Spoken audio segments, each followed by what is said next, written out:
Hello there, and welcome to Science for Sleep. A small, quiet place where curiosity slows down enough for us to look at it closely and let it settle. Tonight you and I are drifting into one of the most bewildering truths we've ever discovered about the cosmos, something so enormous and so persistent that it touches everything from distant galaxies to the space between the atoms in your own body. It's the realization that the universe is not just expanding, but doing so faster as time passes. A strange, steady acceleration that no one expected and no one fully understands. The kind of mystery that doesn't rush to reveal itself, but lingers in the background of the night sky, quietly reshaping our sense of reality. Before we move too far into that idea, take a moment with me to notice where you are right now. Maybe you're lying down with the lights low, or sitting softly in a quiet room at the end of a long day. Maybe you've got headphones on and the world around you has faded into a gentle hush. Wherever you are, it's only you and this slow unravelling of a cosmic puzzle, and I'd love to know, if you feel comfortable sharing, where in the world you're listening from tonight. I'm always curious about the quiet corners people settle into when they press play on something meant to help them unwind. What does the sky look like where you are?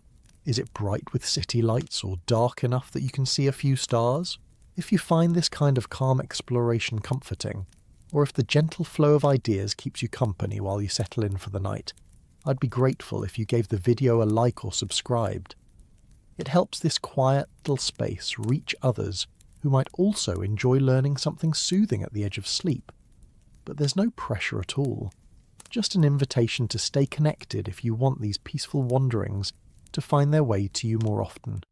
Now let's take a soft step into the idea at the centre of our time together. The fact that the universe is expanding at all is interesting enough.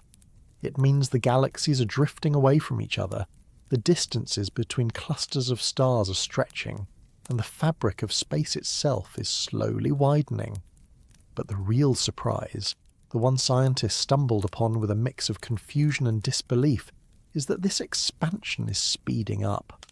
Not drifting lazily, not slowing down like something losing momentum, but steadily accelerating as though some unseen influence is nudging everything outward with a little more strength over longer stretches of time.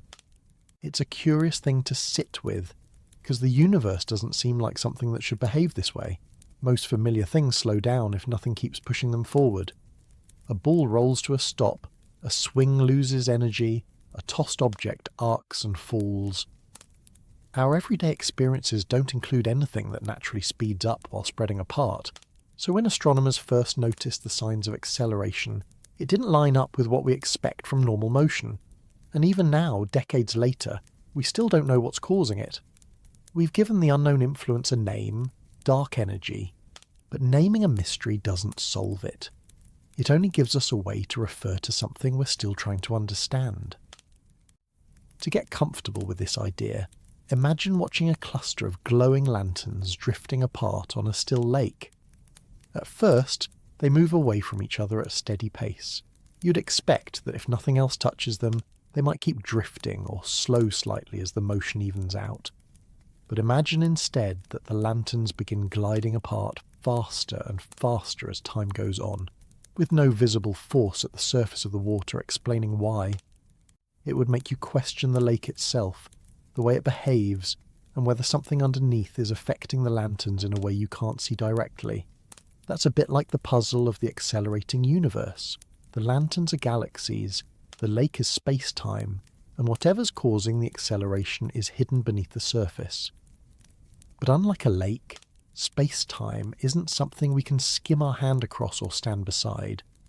We only infer its behaviour by watching what happens to distant objects, and since the universe is unimaginably vast, many of the clues arrive slowly, stretched out across billions of light years.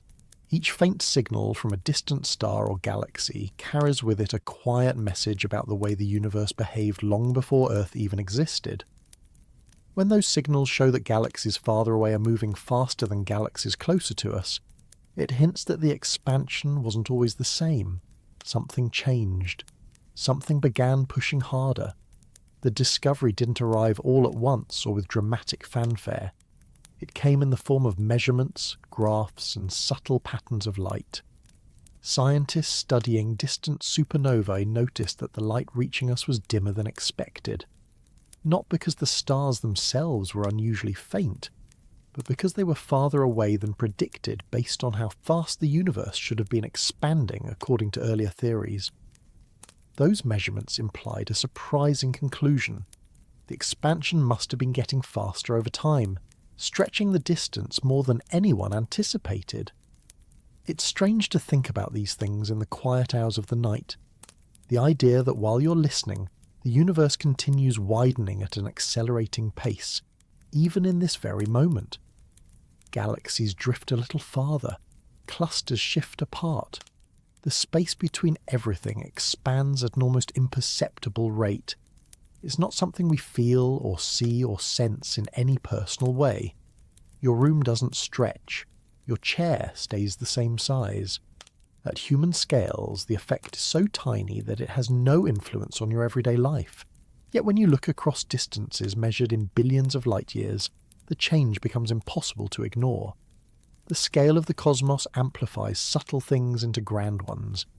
Near the beginning of our universe, everything was much closer together.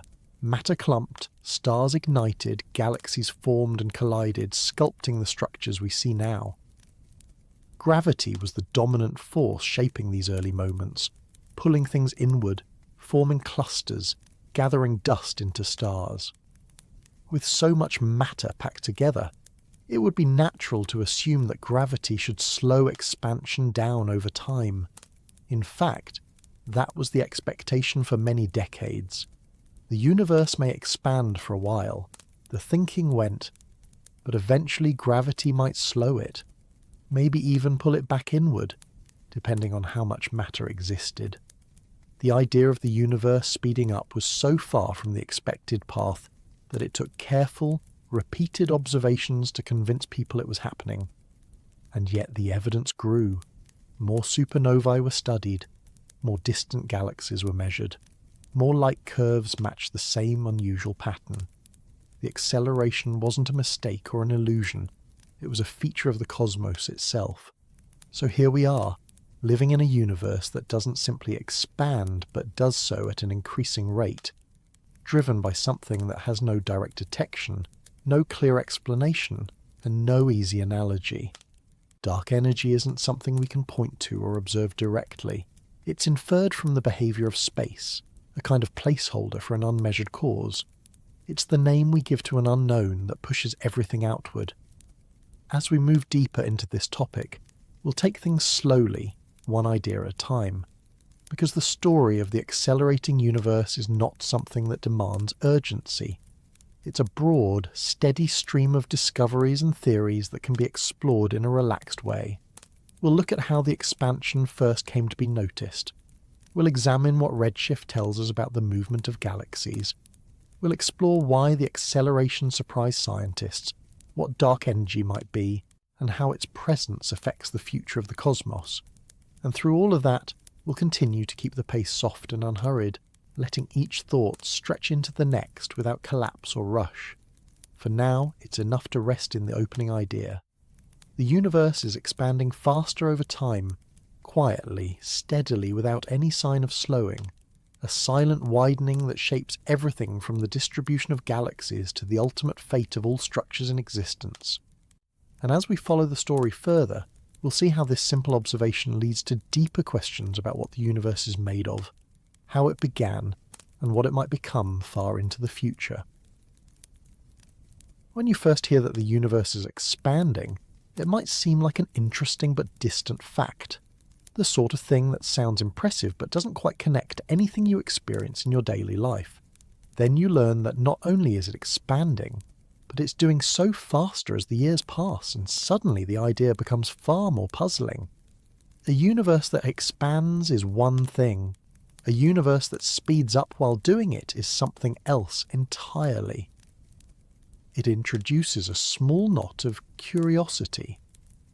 Why would everything drift apart in a way that accelerates instead of slows? Why would the expansion grow stronger rather than weaker? That question sits quietly at the centre of some of the most important discoveries in modern astronomy, and it's where our journey continues. To get a sense of why this mystery matters, it helps to picture the universe not as a static scene, but as something that has been changing steadily since its earliest moments. In the time after the Big Bang, everything was packed together much more tightly than it is now. Galaxies hadn't formed yet. Stars hadn't ignited.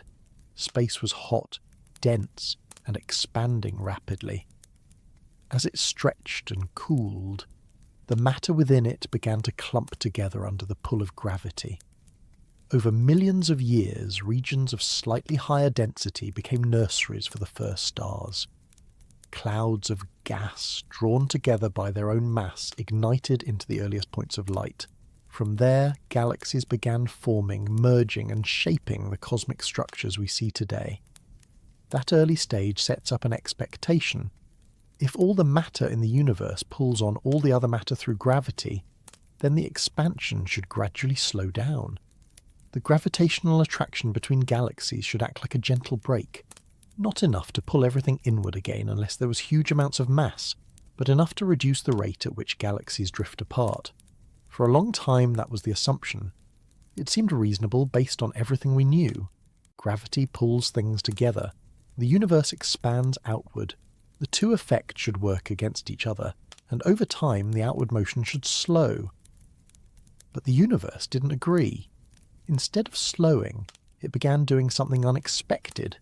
It started expanding faster, and not just slightly faster.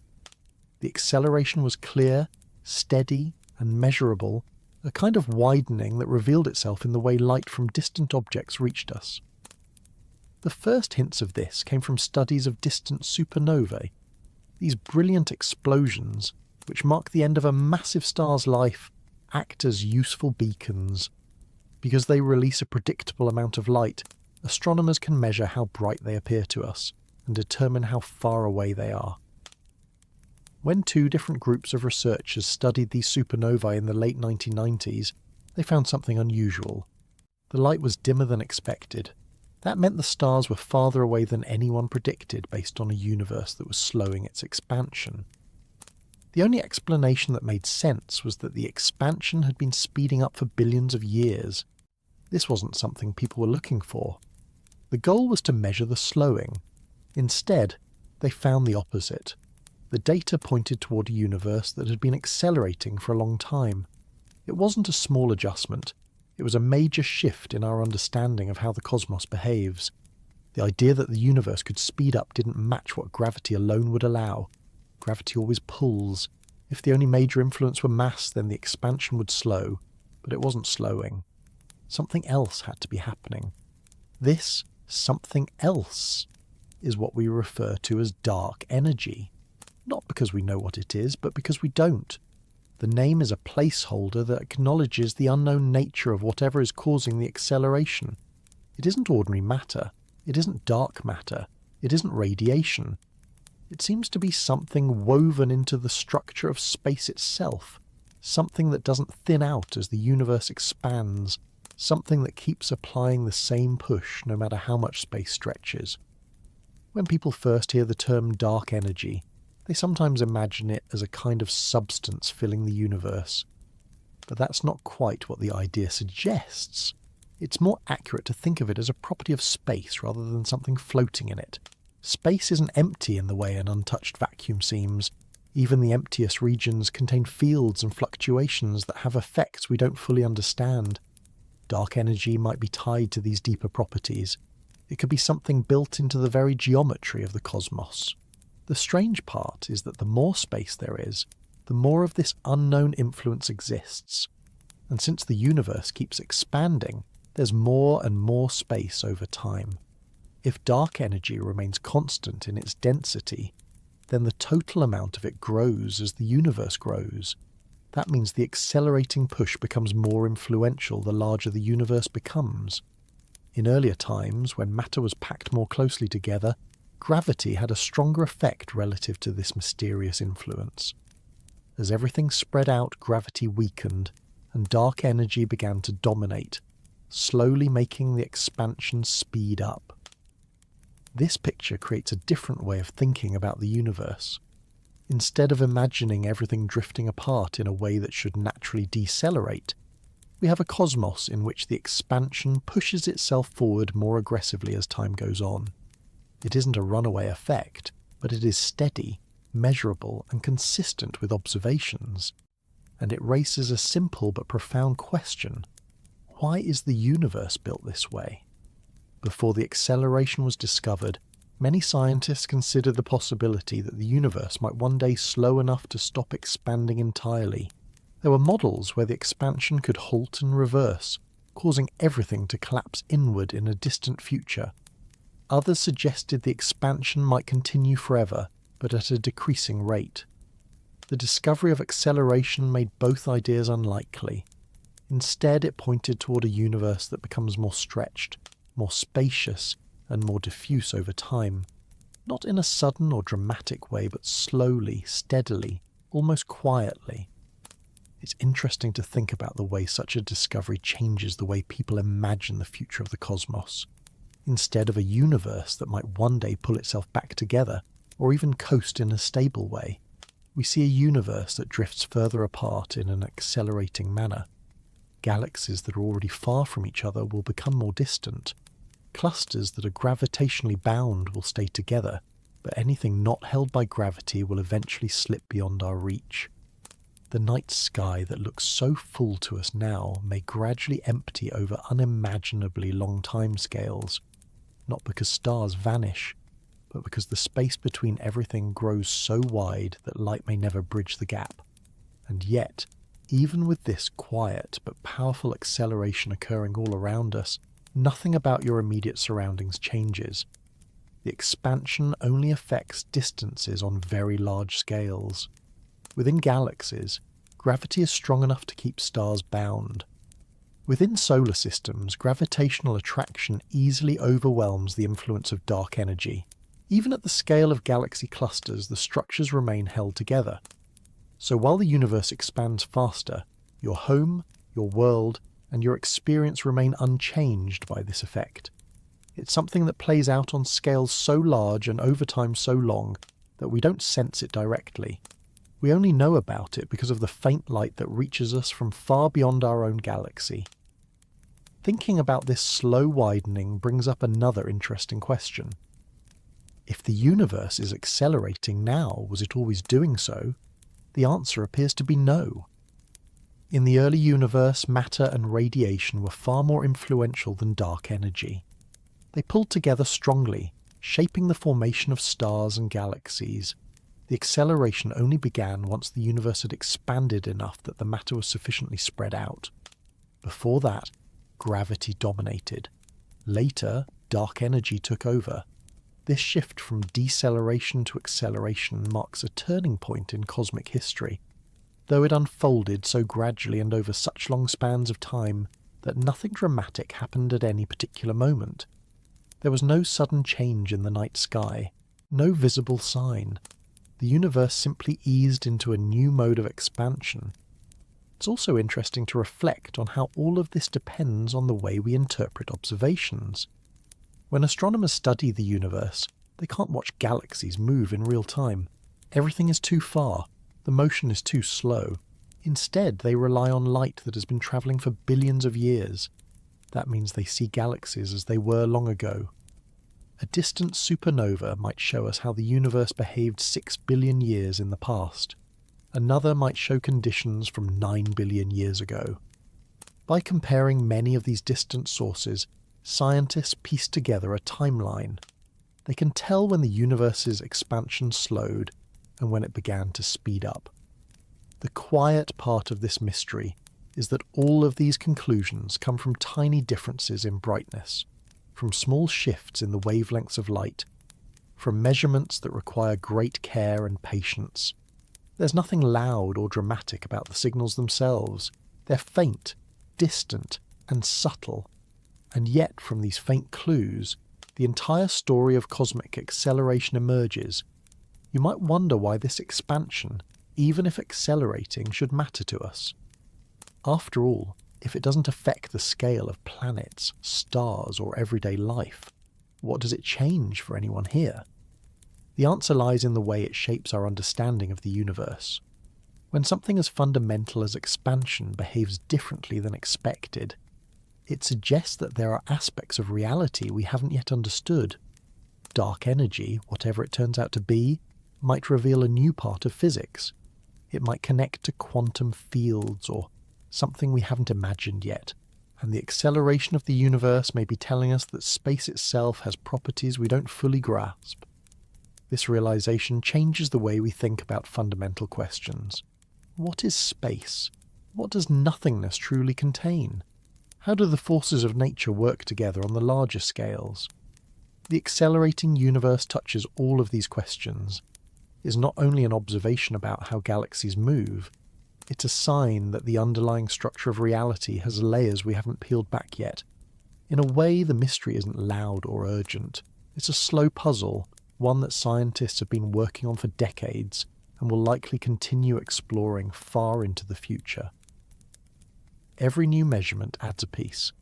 Every new model offers a possible explanation. Yet the core of the mystery remains. Something is causing the universe to accelerate.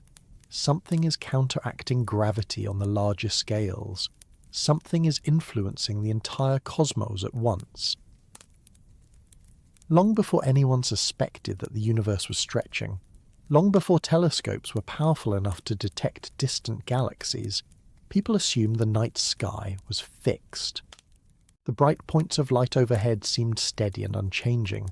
Even the slow motions of planets could be followed by patient observers, but the stars themselves appeared anchored. Their patterns repeated year after year. Nothing about them suggested that the cosmos was in motion at all, let alone drifting outward. For most of human history, the idea that stars could be moving away from us would have sounded strange, unnecessary, or even impossible. The first hints that the universe might not be as still as it appeared arrived quietly. No one made the discovery in a single moment. Instead, it came through patient observation, new technology, and the gradual development of ideas that built on each other. To understand how we first noticed the stars drifting apart, it helps to take a slow walk through the experiences of the early astronomers who were trying to measure the cosmos at a time when the tools were still crude and the distances involved were almost beyond imagination. One of the earliest clues came from something known as stellar parallax, a small shift in a star's apparent position as the Earth moves around the Sun. It was tiny, almost too small to detect with the tools available at the time. Many astronomers believed that the stars were so far away that any shift in their positions would be invisible, and for centuries that appeared to be true. When parallax was finally measured in the 1800s, it became clear that the stars were not part of a fixed dome but incredibly distant objects. The universe was much larger than anyone expected. That idea alone hinted that the sky was not the simple, unchanging backdrop it seemed. As telescopes improved, astronomers noticed that some stars appeared redder or bluer than expected. The differences were subtle and difficult to interpret at first. It took time for people to realize these shifts in color weren't caused by the stars themselves, but by their motion. A star moving away from us stretches its light slightly, shifting it toward the red part of the spectrum. A star moving toward us compresses its light, shifting it toward the blue. This effect is called the Doppler shift, and it applies to sound as well as light. If you've ever listened to a train whistle lower in pitch as it moves away, you've already experienced something similar. When astronomers applied this principle to the light from stars and later from galaxies, they realized that many of them showed a redshift, meaning they were moving away from us. At first, this was surprising but not alarming. People knew that objects in space could move in various directions. A star drifting away didn't immediately imply anything about the universe as a whole. It was simply another motion among many. But then came the discovery of galaxies beyond our own. For a long time, the spiral shapes observed in telescopes were thought to be nebulae within the Milky Way. Only in the 1920s did Edwin Hubble, using the powerful telescopes at Mount Wilson Observatory, realize that these spirals were entire galaxies. each filled with billions of stars. This changed everything. If these objects were outside our galaxy, then the universe was far vaster than anyone had imagined. Hubble measured the distances to these galaxies using a special type of star called a Cepheid variable. These stars brighten and dim in a way that reveals their true brightness. By comparing how bright they appear from Earth, astronomers can determine how far away they are. It's a technique that becomes a sort of cosmic measuring stick, allowing distances to be calculated across vast stretches of space. Once Hubble had reliable distances, another pattern began to emerge. The farther away a galaxy was, the more its light was redshifted. Not just a little more. The relationship was striking. Distant galaxies were moving away faster than nearby ones. Everything was drifting apart in a way that suggested a pattern rather than random motion. This was the first clear sign that the universe itself might be expanding. Space wasn't just containing the galaxies, it seemed to be stretching, carrying them along like dots on the surface of an inflating balloon. This idea didn't immediately settle comfortably into the scientific community. The notion that the universe was expanding wasn't widely accepted at first. Many astronomers preferred the idea of a steady, unchanging cosmos. A universe in motion felt unstable, like something grand and orderly was giving way to something unpredictable. Hubble's results, however, were difficult to ignore. The redshifts were consistent. The distances matched the speeds. The pattern kept repeating. The simplest explanation was that space was expanding. There's a useful way to understand why these drifting galaxies pointed toward expansion. Imagine you have a long elastic band with tiny beads glued onto it. If you stretch the band gently, every bead moves away from every other bead. The ones farther from your fingers move more than the ones close by, simply because there's more elastic between them. If you placed observers on these beads, each one would believe the others were moving away, and might even conclude that they themselves were at the centre of the stretching. But the truth wouldn't be about any one bead. It would be about the elastic band itself. The galaxies behave much like those beads. None of them is at the centre. All of them see the others drifting away. And the more distant a galaxy is, the faster it appears to recede because more expanding space lies between. It took time for this interpretation to gain acceptance. Many scientists attempted alternative explanations. Some suggested the redshift could be caused by light losing energy during its journey across the cosmos. Others proposed that galaxies might be moving through space in a coordinated way. But these ideas didn't fit the data as well as the expansion model. The distances and velocities aligned too neatly with the idea of a stretching universe. As more measurements accumulated, confidence grew. Galaxies all across the sky showed the same pattern. No region behaved differently. There was no preferred direction, no sign that the motion was caused by anything within the Milky Way. Everything pointed toward a universal phenomenon affecting space at large. Once astronomers accepted expansion, they began tracing it backward in time. If the universe was larger today than it was in the past, then there must have been a time when everything was closer together. This idea eventually led to the concept of the Big Bang, a period when the universe was far more compact, dense and energetic than it is today. The redshifts weren't just signs of stars drifting away. They were evidence of the universe's entire history unfolding. But the story didn't end there. As scientists studied the redshifts of more distant galaxies, they expected to find signs that the expansion was slowing. Gravity, after all, pulls things together. Over billions of years, it should have acted like a brake, reducing the expansion rate. This seemed logical based on our understanding of forces and motion. What researchers found instead was something unexpected. Some of the farthest galaxies, whose light had been travelling toward us for billions of years, showed signs that the expansion was slower in the distant past. That meant the expansion had sped up since then. The universe wasn't drifting apart in a simple, steady way. It was accelerating. This discovery added a new layer of complexity to an already puzzling story. To appreciate the surprise, imagine watching a rowboat drift across a lake. At first, it slows gently as the momentum fades. But then, without warning, it begins speeding up as though caught by a current. If you can't see the current, you're left searching for something that could explain the sudden increase in speed. That's similar to what astronomers faced with cosmic acceleration. They saw the behaviour clearly but lacked a straightforward explanation. This puzzle led to new lines of investigation. Scientists revisited old measurements, looked for errors, and checked for alternative possibilities. But the results held steady. The acceleration was real.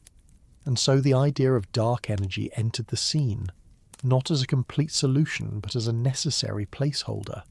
Something was pushing the universe outward. Something was counteracting gravity on the larger scales. Something was influencing everything at once. This journey from noticing slight colour shifts in starlight to uncovering the accelerating expansion of the cosmos shows how gradual and intricate scientific discovery can be. It wasn't one person making a dramatic announcement. It was generations of careful observations, improvements in technology, and a willingness to consider the possibility that the universe might behave differently from what intuition suggests.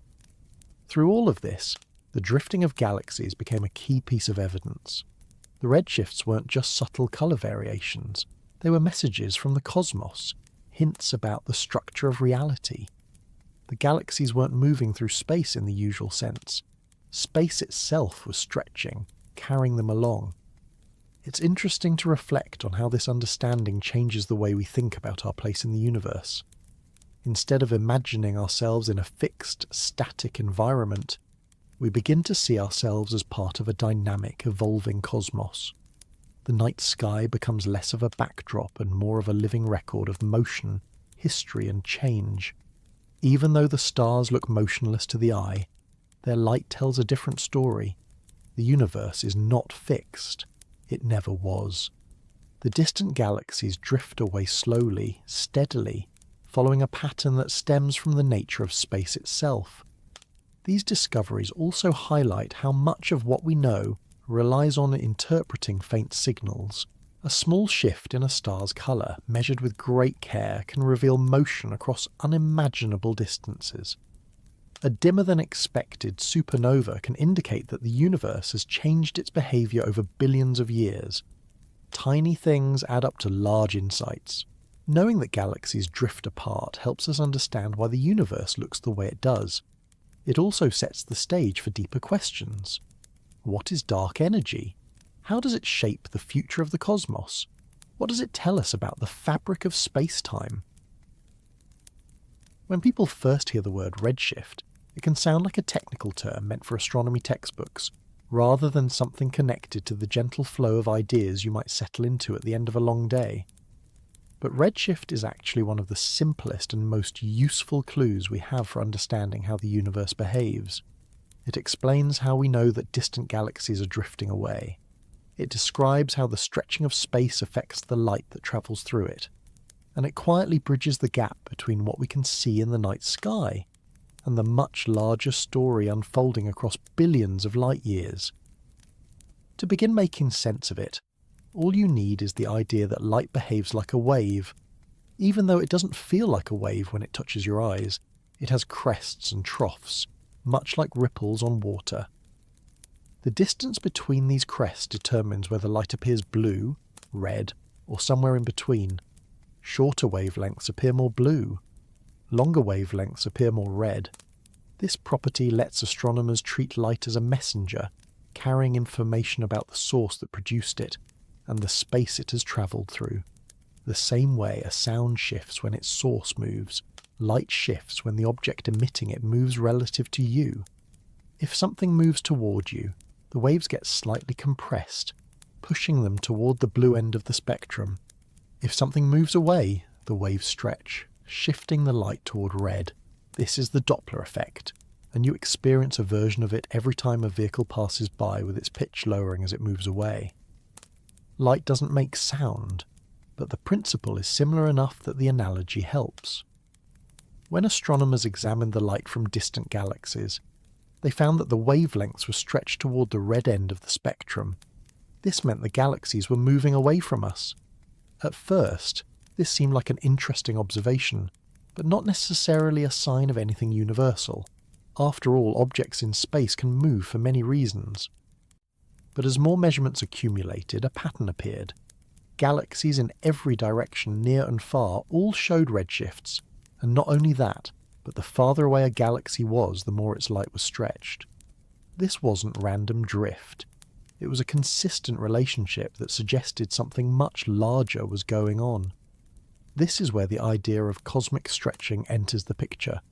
Instead of imagining galaxies flying through space like projectiles, it's more accurate to think of space itself expanding. When the space between two galaxies stretches, the galaxies move apart without either one needing to propel itself. The galaxies simply follow the changing geometry around them, and because light travels through that same space, its wavelength stretches along with it. That stretching is what creates the redshift we observe. To understand why this stretching leads to a stronger redshift for more distant galaxies, imagine drawing dots on a long rubber strip. If you gently pull on the strip, every dot moves away from every other dot. The ones farther apart experience a greater overall stretching, so the relative motion appears larger at greater distances. If you were standing on one dot, you would see every other dot moving away, and the ones farther from you would seem to move faster. This is the same pattern astronomers discovered when measuring galaxy redshifts. Redshift is useful because it provides a direct way to measure distance and motion in the universe. The more stretched the light is, the farther away its source likely lies and the faster it is moving away from us. These measurements made it possible to build a map of the cosmos that shows not only where things are, but how they are moving within the fabric of space. The patterns aren't arbitrary, they reflect the expansion of the universe itself. The concept becomes even more interesting when you realise that redshift isn't only caused by motion. In an expanding universe, even a stationary galaxy will show redshift if the space between us expands while the light is travelling. This is sometimes called cosmological redshift, and it doesn't rely on the galaxy moving through space. It depends entirely on how space behaves while the light crosses it. This makes redshift a powerful tool for studying the large-scale structure of the universe, something far beyond human perception, and yet accessible through the quiet patterns of starlight. There's a small detail here that's worth lingering on for a moment. The light we see from a distant galaxy might be billions of years old. When that light left its source, the universe was different. Galaxies were closer together. Dark energy, whatever it turns out to be, hadn't yet made the expansion accelerate as strongly as it does now.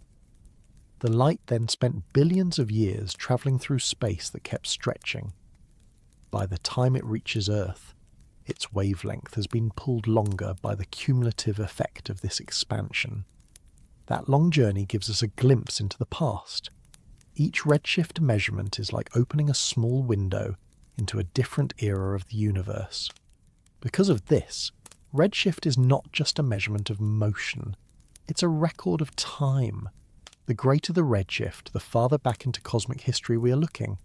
A nearby galaxy might show only a small redshift, meaning the light left fairly recently, and the space it travelled through didn't stretch very much.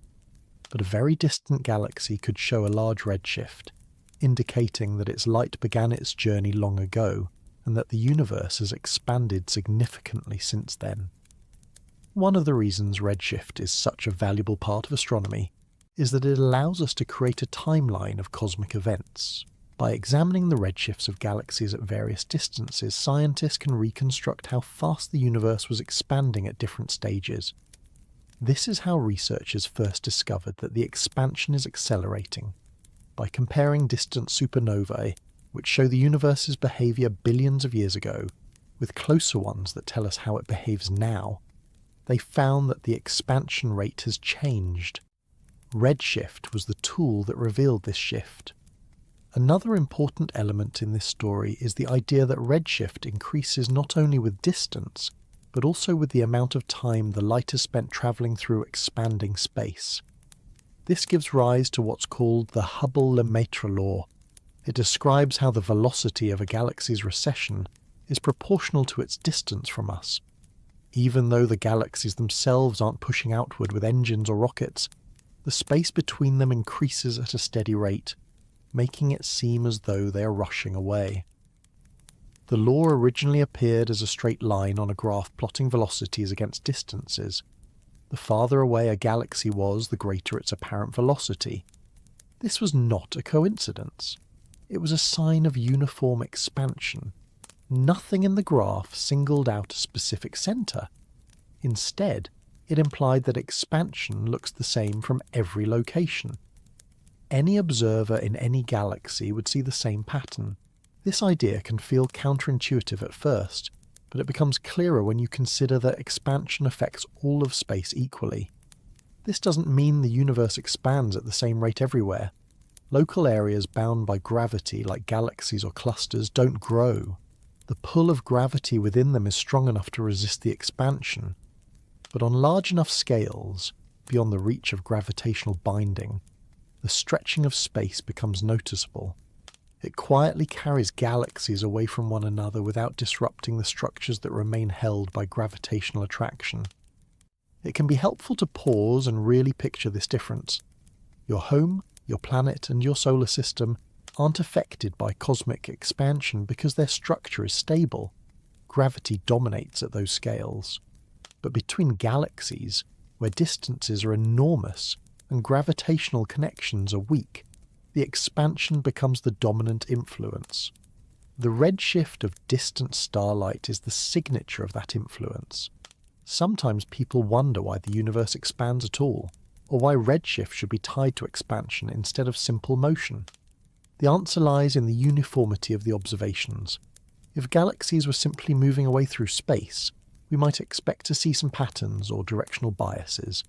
But the redshifts are uniform across the sky, suggesting that the motion is not individual but collective. Every direction shows the same behaviour. That consistency is best explained by expansion, not by galaxies having unusual or coordinated motions. Another useful way to understand cosmic stretching is to think about the difference between objects moving through space and space itself changing. If a galaxy were simply flying away at high speed, the light it emits would shift for reasons similar to how the pitch of a siren changes when it moves. But cosmological redshift is tied to changes in the distance between wave peaks as they travel through expanding space. It's not caused by the galaxy's own propulsion. It's caused by the space between you and the galaxy lengthening while the light travels. This distinction might feel subtle, but it matters for how we interpret observations. It affects how we calculate distances, the age of the universe, and the rate of expansion. The mathematics behind redshift includes this stretching, allowing astronomers to reconstruct how far the light has travelled and how much the universe has changed during that journey. As scientists began applying these ideas, the image of the universe shifted from a static framework to a dynamic one. The cosmos was no longer a quiet stage where galaxies existed in fixed positions. It was an active space where distances expanded, light stretched, and the large-scale structure evolved over time. This perspective helps explain the vast gaps between galaxies, the distribution of clusters, and the overall shape of the observable universe. There's a practical element to this as well. Redshift helps determine how far away an object is when direct distance measurements aren't possible. Stars in our own galaxy can be measured using parallax or other techniques, but galaxies far beyond that require a different approach. By measuring their redshift, scientists can estimate their distance with reasonable accuracy. This makes redshift an essential part of what's sometimes called the cosmic distance ladder, a series of methods that build on each other to map the universe. But beyond its technical value, redshift tells a story about the nature of the cosmos. It shows that space isn't passive. It's not an empty container. It stretches and evolves. The distances between galaxies grow. The wavelengths of light travelling through this space change accordingly. Redshift becomes a quiet reminder that everything in the universe is part of a larger movement, one that doesn't rush, but continues steadily over billions of years. As we follow this progression, one aspect stands out. the stretching of space isn't something you can feel. It doesn't pull on your body or change the size of the things around you. It operates at scales far beyond daily experience. Only when you look at great distances does it become noticeable. This makes redshift a bridge between our quiet, familiar world and the vast, ancient stretches of the cosmos. It's the way the universe leaves small but measurable marks on the light that travels across it. In this sense, redshift acts as both a measurement and a memory. It remembers how much the universe has changed during the light's journey. It remembers how far the light has travelled. It remembers whether the expansion was slower or faster at different moments in history. Each wavelength carries a record of the path it followed. The more you think about it, the more you begin to see redshift not as a technical detail, but as a kind of cosmic footprint. It's the evidence left behind by the stretching of space. It's how we know that galaxies aren't simply drifting in isolation. They are participating in a much larger behaviour driven by the expansion of the universe. And this expansion is not only continuing, but speeding up, influenced by something scientists are still working to understand. When people today look up at the night sky, they usually see it as a collection of distant lights scattered across a dark background. It's easy to forget that, for most of human history, this same sky served as a source of questions rather than answers. The patterns were familiar, the seasons shifted, and the motion of the planets could be charted with enough patience. But the deeper meaning behind those lights remained hidden. Even as telescopes improved and astronomers began identifying new objects, the clues about the universe's true behaviour remained subtle, tucked into the light itself. The night sky held evidence of expansion long before anyone realised it. We simply didn't yet know how to interpret what it was showing us. The turning point began with a shift in how scientists approached light. Before the late 1800s, most people assumed starlight was something you could describe only by brightness and colour.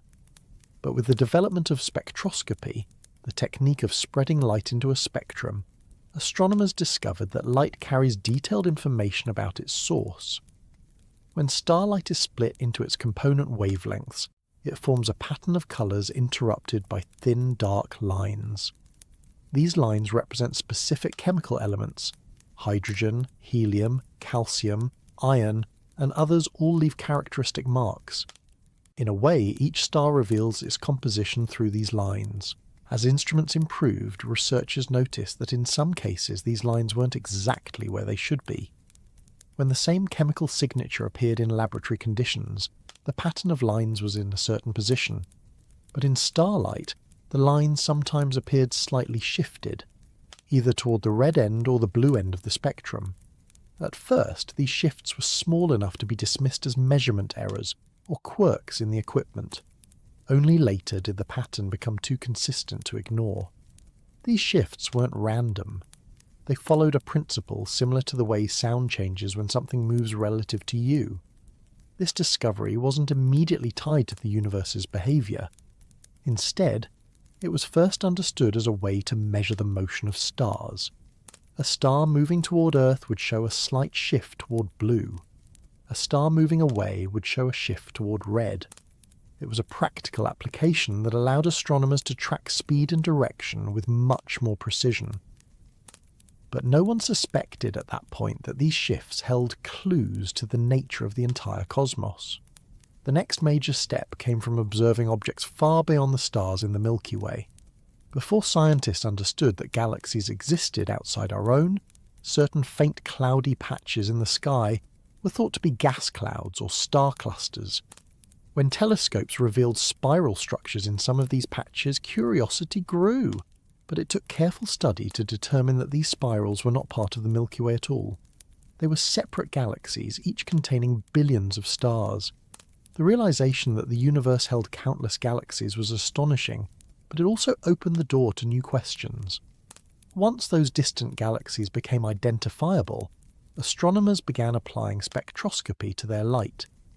The results were surprising. The galaxies almost always showed redshifts, indicating that they were moving away. Not just a few of them, not just in certain parts of the sky. nearly all of them, and as measurements accumulated, it became clear that the farther a galaxy was, the more redshifted its light appeared. This wasn't something anyone expected.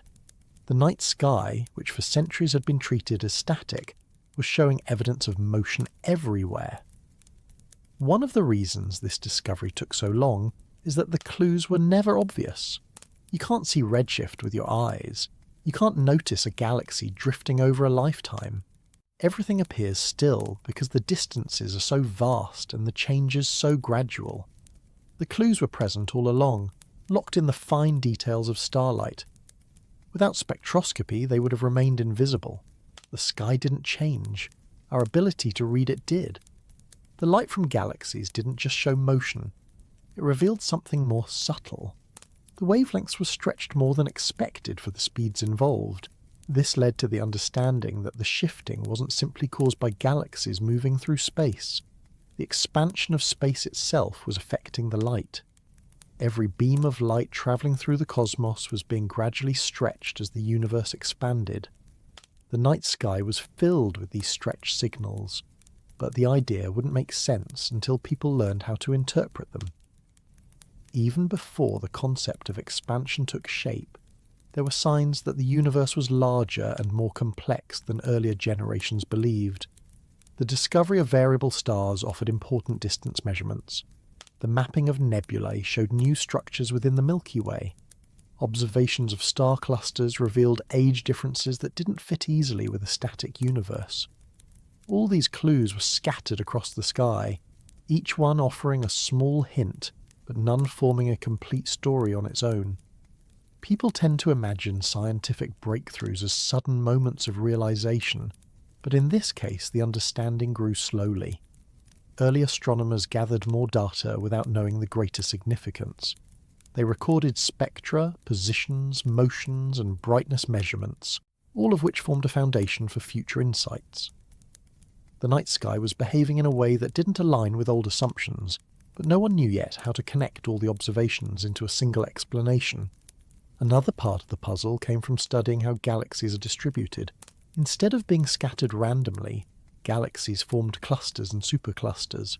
These arrangements suggested a long history of gravitational interactions. Yet despite gravity's influence on smaller scales, something else seemed to be shaping the larger scale behaviour.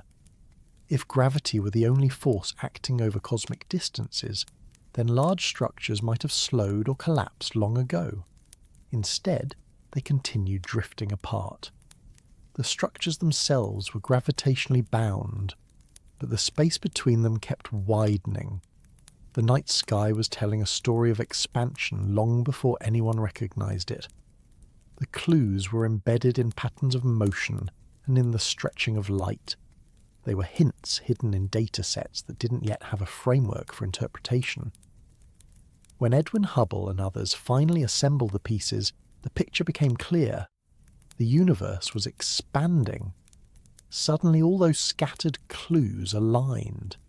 Redshift, distances, distribution and brightness shifts formed a coherent explanation.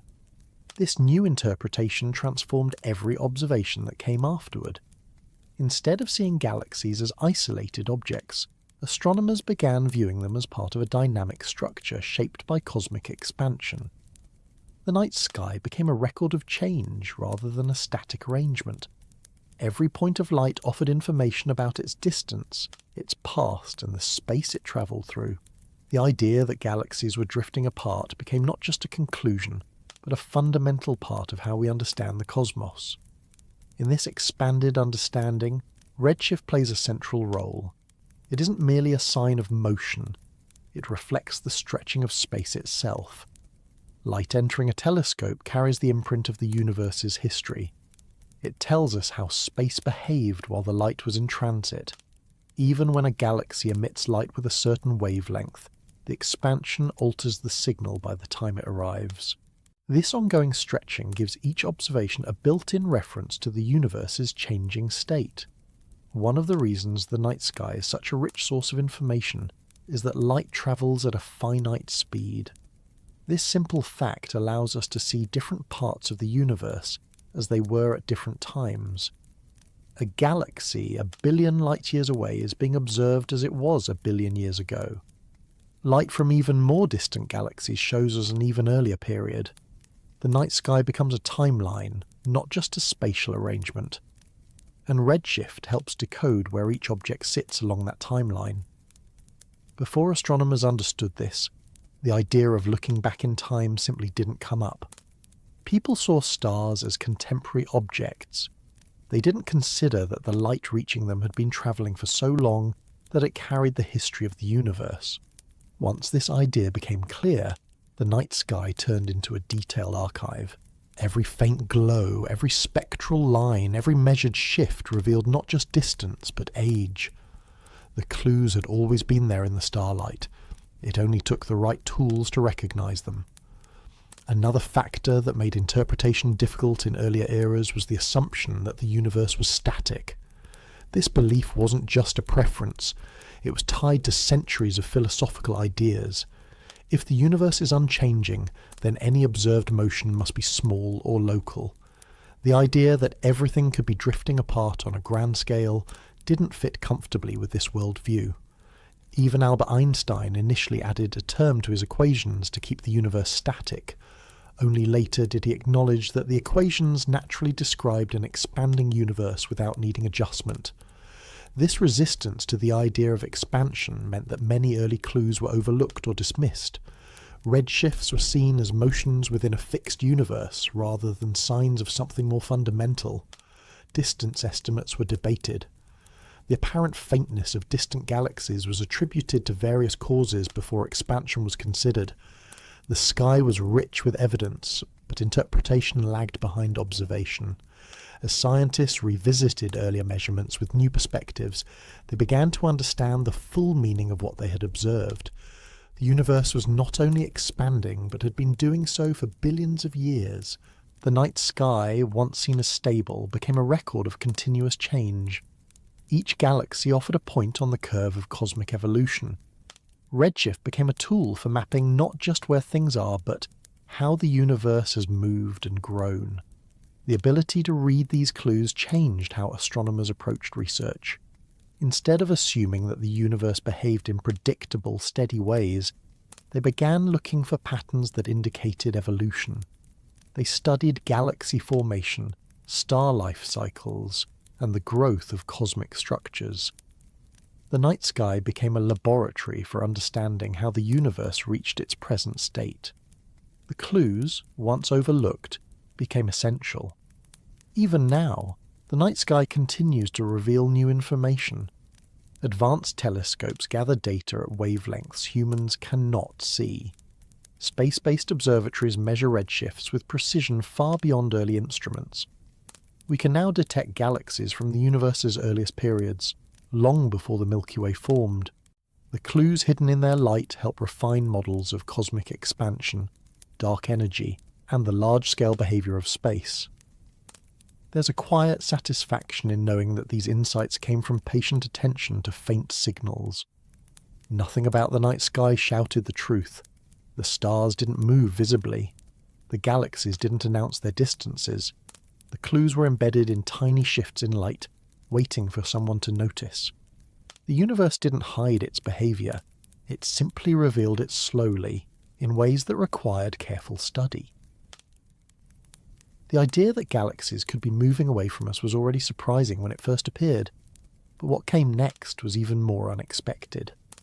Once astronomers had accepted that the universe was expanding, the logical step was to assume that this expansion would gradually slow down. Gravity was the reason. Every galaxy contains mass. Mass pulls.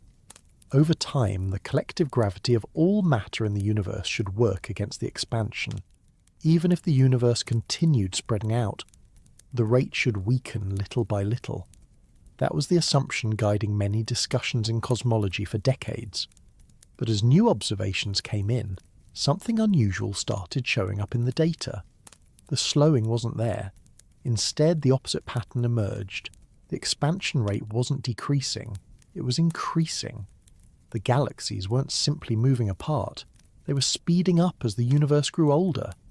This wasn't the result anyone had anticipated. It contradicted what gravity should have been doing, and it hinted that something else was at work, something affecting the entire cosmos at once. To understand how this strange discovery happened, you have to picture the kind of observations astronomers rely on. They weren't watching galaxies move in real time. Everything in space is too far away and changes too slowly for that. Instead, they depended on light from distant supernovae. These exploding stars provided a way to measure distances on a cosmic scale. When a specific type of supernova reaches peak brightness, it shines with a known luminosity. By comparing how bright it appears from Earth, astronomers can determine how far away it is. This method became a cornerstone for measuring vast cosmic distances. It allowed researchers to build a three-dimensional sense of the universe's structure, even though the objects involved were far beyond anything that could be reached directly. The brightness wasn't interpreted casually. It required careful calibration, comparisons, and cross-checks with other distance indicators. Over the years, these techniques became reliable enough for scientists to trust their conclusions. In the 1990s, two independent research teams set out to measure the rate of cosmic expansion by studying these distant supernovae. Their goal was to see whether the universe was slowing down and by how much. They expected that the farther back in time they looked, the stronger gravity's influence would appear. A universe that began with rapid expansion should show signs of deceleration as time went on. The teams collected data from many supernovae at different distances, each one offering a tiny piece of the cosmic timeline. When the results were analysed, something didn't add up. The distant supernovae were dimmer than predicted. Dimmer meant farther away, and farther away meant the expansion had been slower in the past. If it had been slower then and faster now, it meant the universe was speeding up. The light from those ancient explosions showed that billions of years ago the galaxies weren't spreading apart as quickly as they are now. Instead of slowing under the pull of gravity, the expansion had begun to accelerate. This was a stunning conclusion.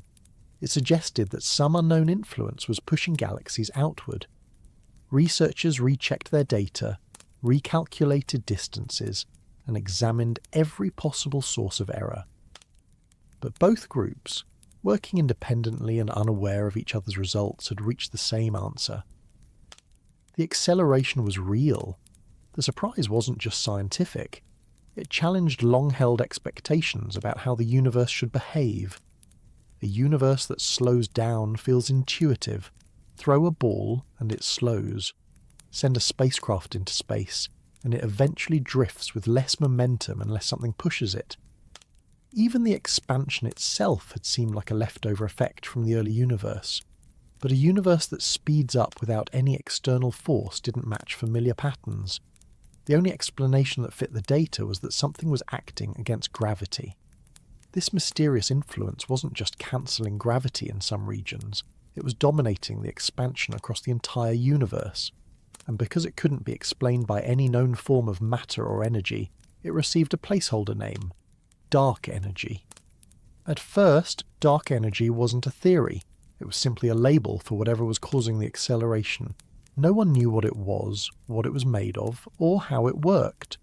The name reflected the lack of understanding.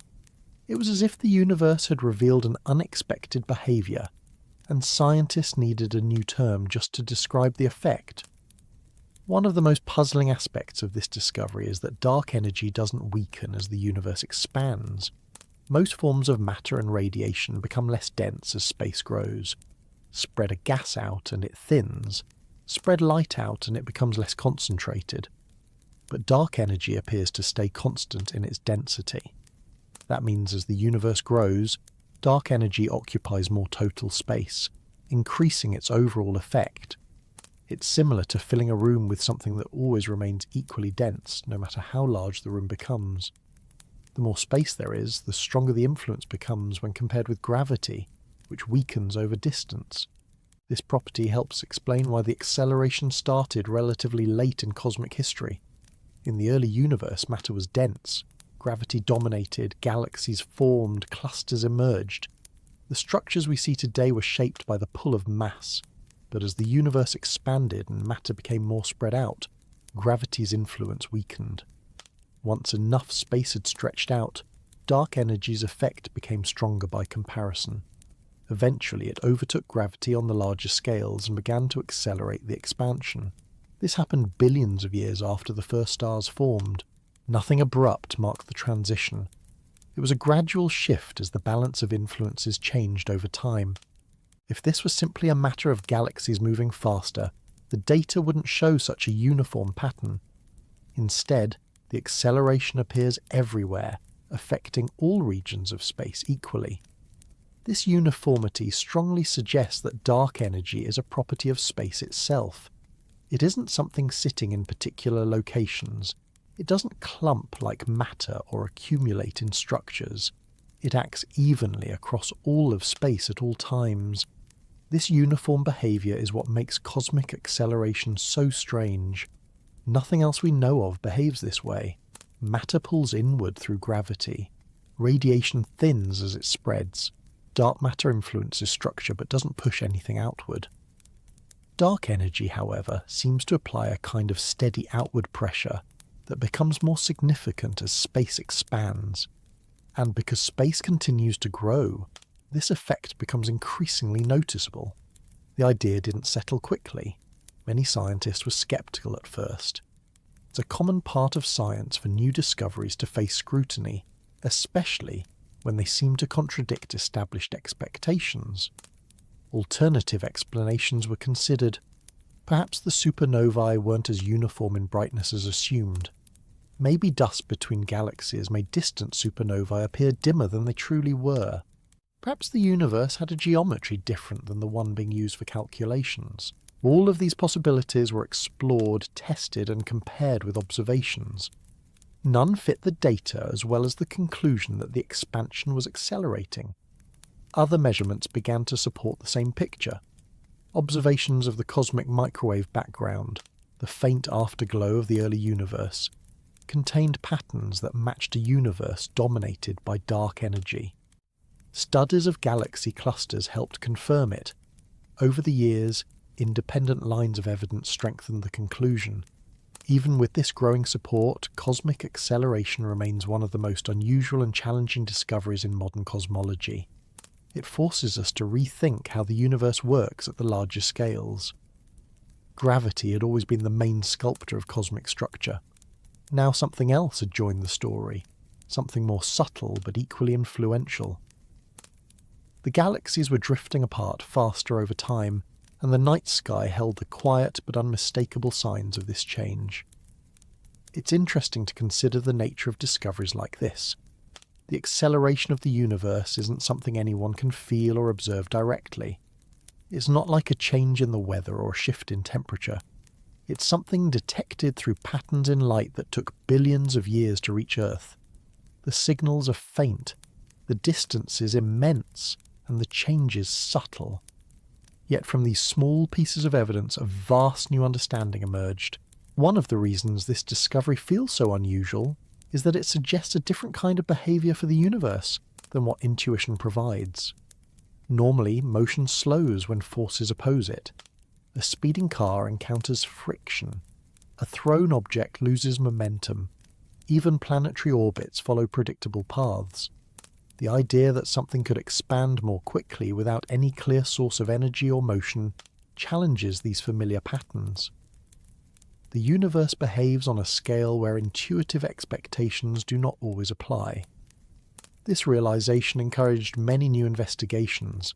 Scientists began searching for explanations rooted in quantum physics, general relativity, and theories of fields that might permeate space. Some possibilities involve vacuum energy, a small but persistent energy associated with empty space. Others involve fields that change slowly over time.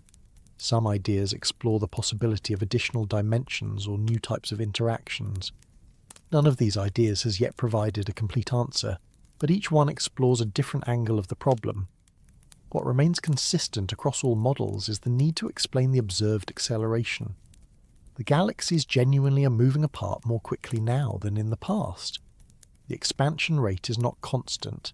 The behaviour isn't slowing, it's increasing, following a pattern seen in the light from distant supernovae and confirmed through multiple independent methods. This change affects our understanding of the future as well. If the acceleration continues, the universe will grow more diffuse over time. Galaxies outside our local group may drift so far away that their light will no longer reach us. The night sky that seems full today may gradually become emptier over very long timescales. This isn't something anyone alive will witness, but it's part of the long-term behaviour that follows naturally from the acceleration. The discovery of cosmic acceleration also highlights something about how science progresses. It doesn't always advance through dramatic, immediate changes. Sometimes it requires years of collecting data, comparing measurements, checking for errors, and refining models. The supernova observations didn't shout their meaning. They offered a subtle discrepancy. The brightness didn't match expectations, the redshift didn't align with predicted distances. Those mismatches pointed toward a larger truth. Once the acceleration was recognized, it changed the framework for understanding the universe. Many earlier puzzles made more sense in this new context. Observations of the cosmic microwave background fit better. Patterns in galaxy distribution became easier to interpret. Measurements that once seemed awkward aligned neatly with the idea of a universe dominated by dark energy. And yet, even with this coherence, the acceleration poses unanswered questions. What exactly is dark energy? Why does it behave the way it does? Is it truly constant in density? Or could it evolve over time? Does it come from the quantum vacuum or from a field that fills all of space? Is it related to gravity or something completely different? These questions don't yet have clear answers, but each one guides further research. What makes this especially compelling is that the acceleration is not a minor effect. It shapes the universe at the larger scales. It influences the overall curvature of space.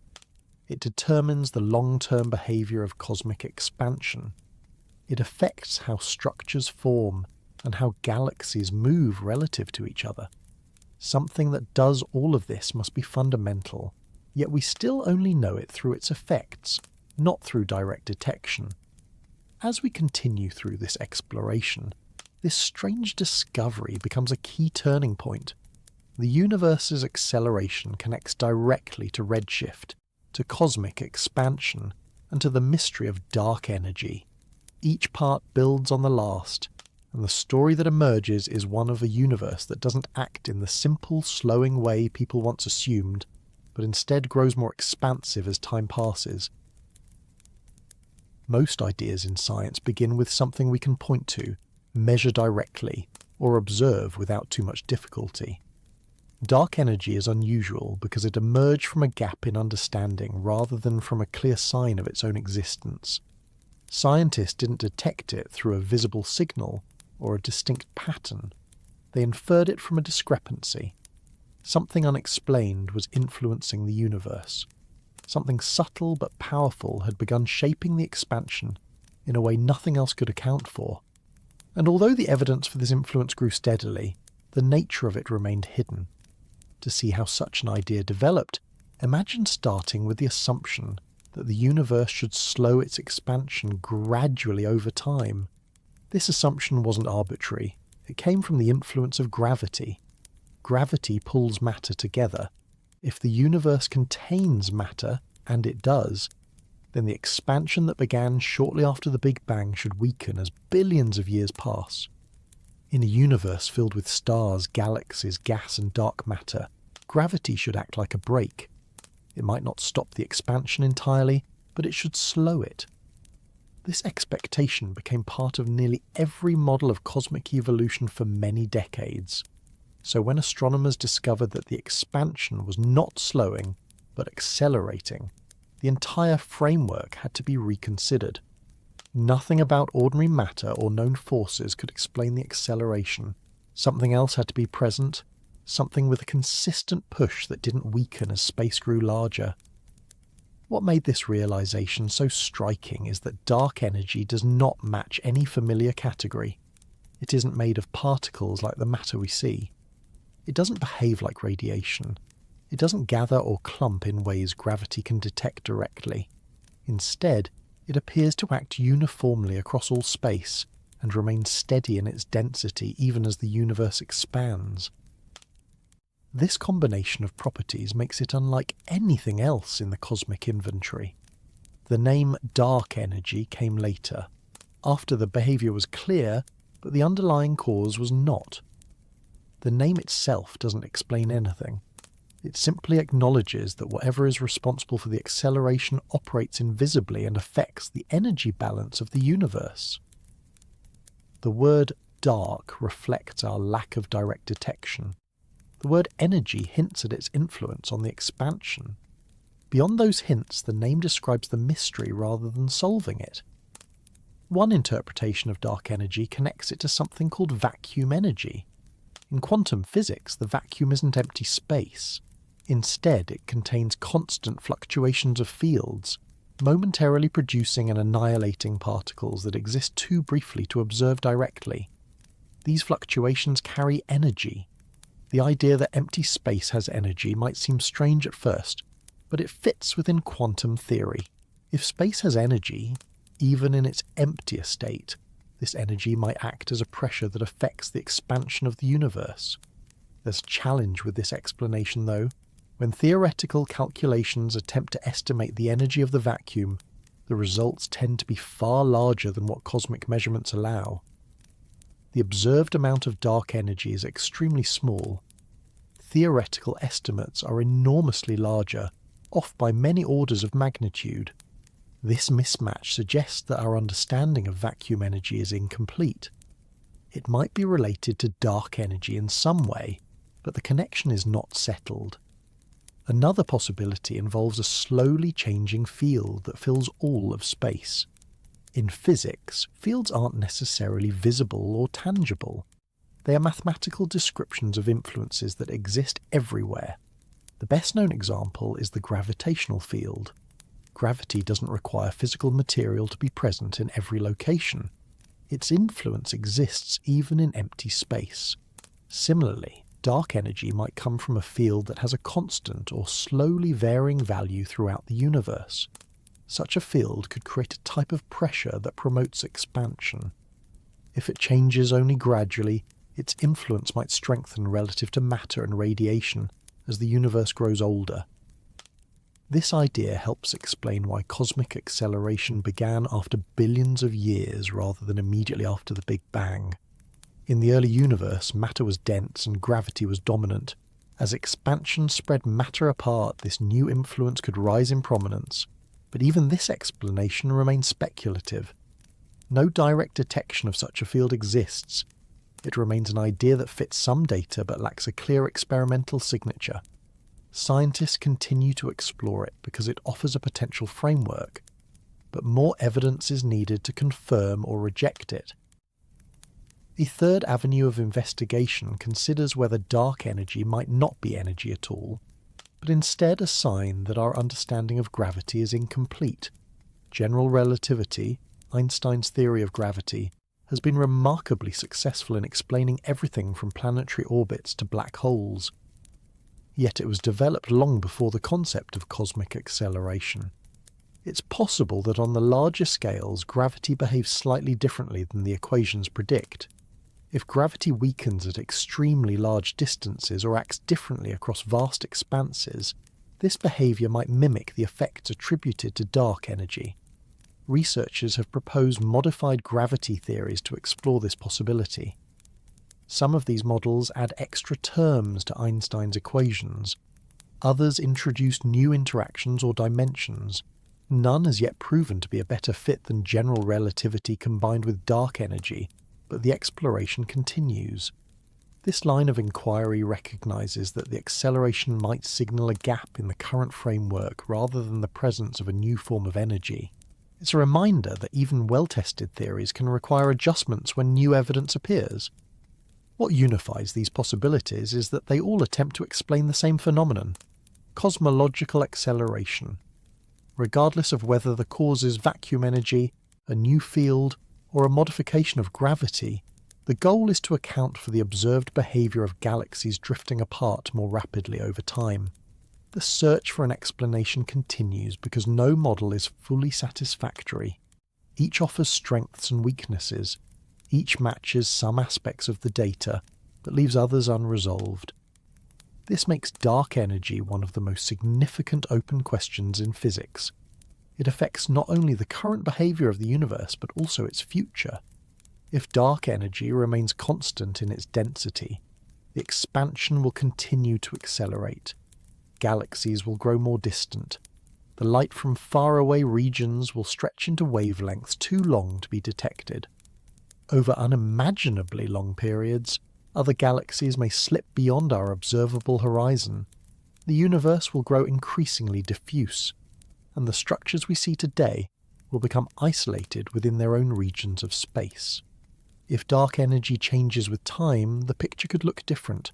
It might strengthen, weaken, or evolve in unexpected ways. The expansion might change its rate. The large-scale behaviour of the universe might follow trajectories we haven't yet predicted. Because dark energy shapes the overall structure of the cosmos, its nature determines long-term cosmic evolution. It's worth noting that the acceleration itself is subtle. The expansion of space is already gentle at human scales. The acceleration is even more delicate. You wouldn't notice any change in the distances between objects in your daily life. Gravitationally bound systems like planets, stars and galaxies are protected from the expansion by their own internal forces. Only at vast distances, where gravity weakens, does the expansion take hold. And only over billions of years does the acceleration become noticeable. This makes dark energy especially elusive. It acts everywhere, yet nowhere in a way we can feel directly. It leaves no local trace. Its influence becomes apparent only when studying the universe at its larger scales. The evidence lies in redshift patterns, the distribution of galaxies, and the shape of the cosmic microwave background. These faint signals are the only way to observe its presence. Despite its mysterious nature, dark energy composes the majority of the universe. Taken together, matter and radiation account for only a small fraction of the total energy content. Dark matter contributes more, influencing the formation and behaviour of galaxies. But the largest share appears to belong to dark energy.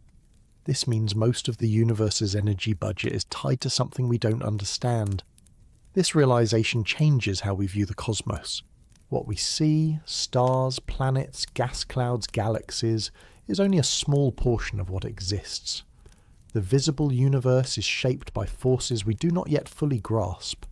That perspective can feel unfamiliar at first, but it also reflects the nature of scientific exploration. Many discoveries start with things we can measure before revealing deeper layers that challenge earlier assumptions.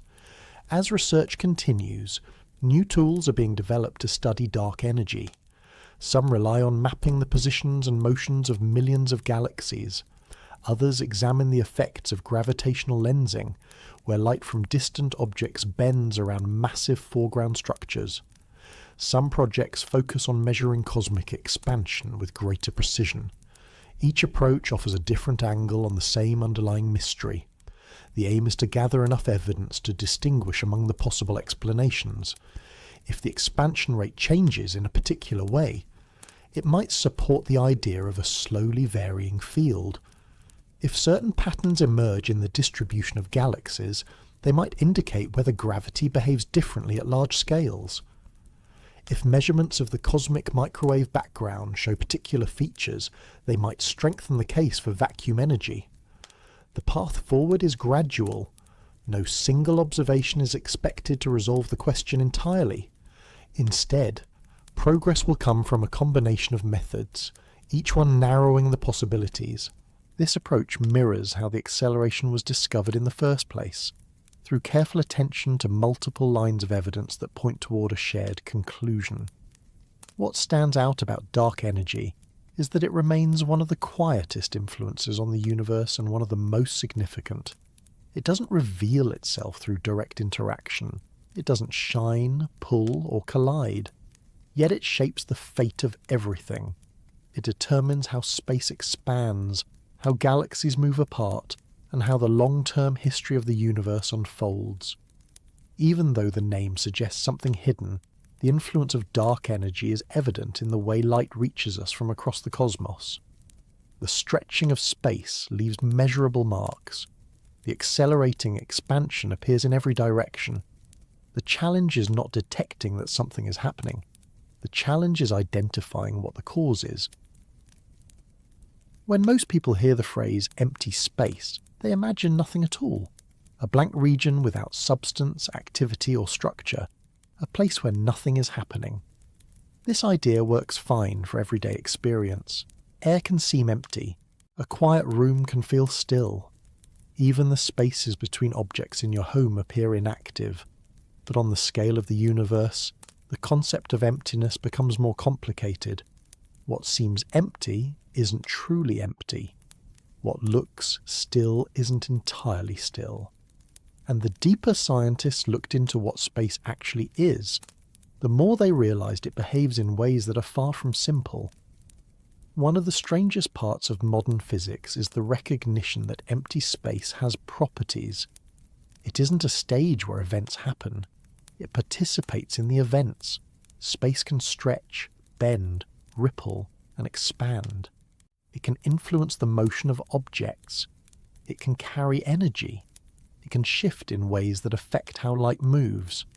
And even when nothing appears to occupy it, space itself may hold subtle forms of activity that can't be detected directly, but still influence the universe as a whole. This idea didn't appear all at once. For centuries, space was treated as a passive backdrop. The planets moved. The stars sat in fixed positions. Comets travelled along predictable paths. And the space between them seemed like a silent medium with no role beyond holding everything in place. Even when people began studying gravity more deeply, space still seemed independent of the forces at work. Gravity was considered a pull between objects, not a feature of the space itself. That changed gradually, especially with the development of general relativity. Einstein's equations describe gravity not as a force but as a shape. Mass and energy curve space. Objects follow paths shaped by this curvature. Space isn't flat or empty. It responds to the matter within it. This idea helped explain the motions of planets and the bending of light near massive objects. It suggested that space has a kind of flexibility, something that can change and react. The notion of emptiness began shifting at that point, even though the full implications would only become clear much later. As scientists began studying large-scale cosmic structures, they noticed that galaxies weren't scattered randomly. They formed clusters, filaments, and voids. The voids appeared empty, but even these vast regions weren't truly blank. They contained dark matter, weak fields, and low-density gas. They weren't stretches of pure nothingness. They were simply less crowded than other regions.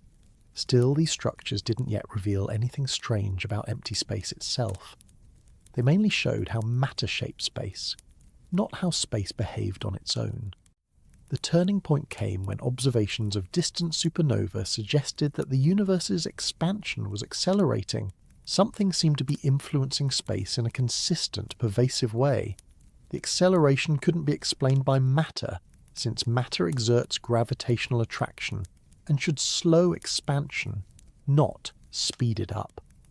Whatever was causing the acceleration had to be tied directly to space itself. It couldn't be isolated to particular regions or objects. It had to operate everywhere at once. This realization forced scientists to reevaluate what empty space was doing. If empty space were completely inert, the expansion would follow predictable patterns dominated by gravity. But the expansion wasn't following those patterns, it was accelerating. The simplest explanation was that empty space contains energy, a form of energy that doesn't thin out as the universe grows. This energy, distributed evenly across all space, would push outward, causing the expansion to speed up. It didn't need to interact with matter. It only needed to exist within the structure of space itself. This idea fits well with one of the predictions from quantum mechanics, which states that fields in empty space fluctuate constantly. They never settle quietly. Even when they contain the lowest possible energy, they still produce tiny temporary disturbances. These fluctuations arise and vanish too quickly and too subtly for direct detection, but they exist within the mathematics of quantum theory. If these fluctuations carry even a small amount of energy on average, that energy would affect how the universe expands. The difficulty lies in matching theory with observation. Quantum calculations often predict far more vacuum energy than observations allow.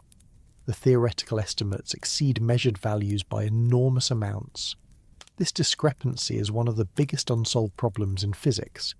If empty space contains energy, why does it appear at such a small level? Why does it influence the universe in such a quiet but persistent way? The answers remain unclear, and the mismatch between theory and measurement shows that something important is still missing from our understanding. Even with these open questions, the idea that empty space has energy has become a central part of cosmology. This energy is often associated with dark energy, the influence responsible for the universe's accelerating expansion. But dark energy is only one possibility. Some researchers believe the energy could come from a field that permeates space and evolves slowly over time.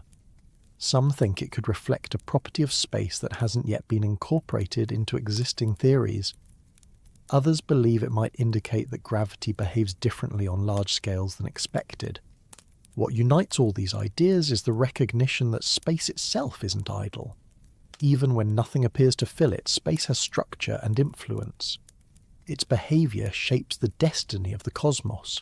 It determines how galaxies move, how light travels, and how the universe changes over billions of years. The idea that empty space can expand also challenges earlier assumptions. Before the concept of cosmic expansion became well known, many people imagined space as a container that held matter. A container doesn't change its size, it simply sits there. But the universe doesn't behave like a container. Instead, space stretches.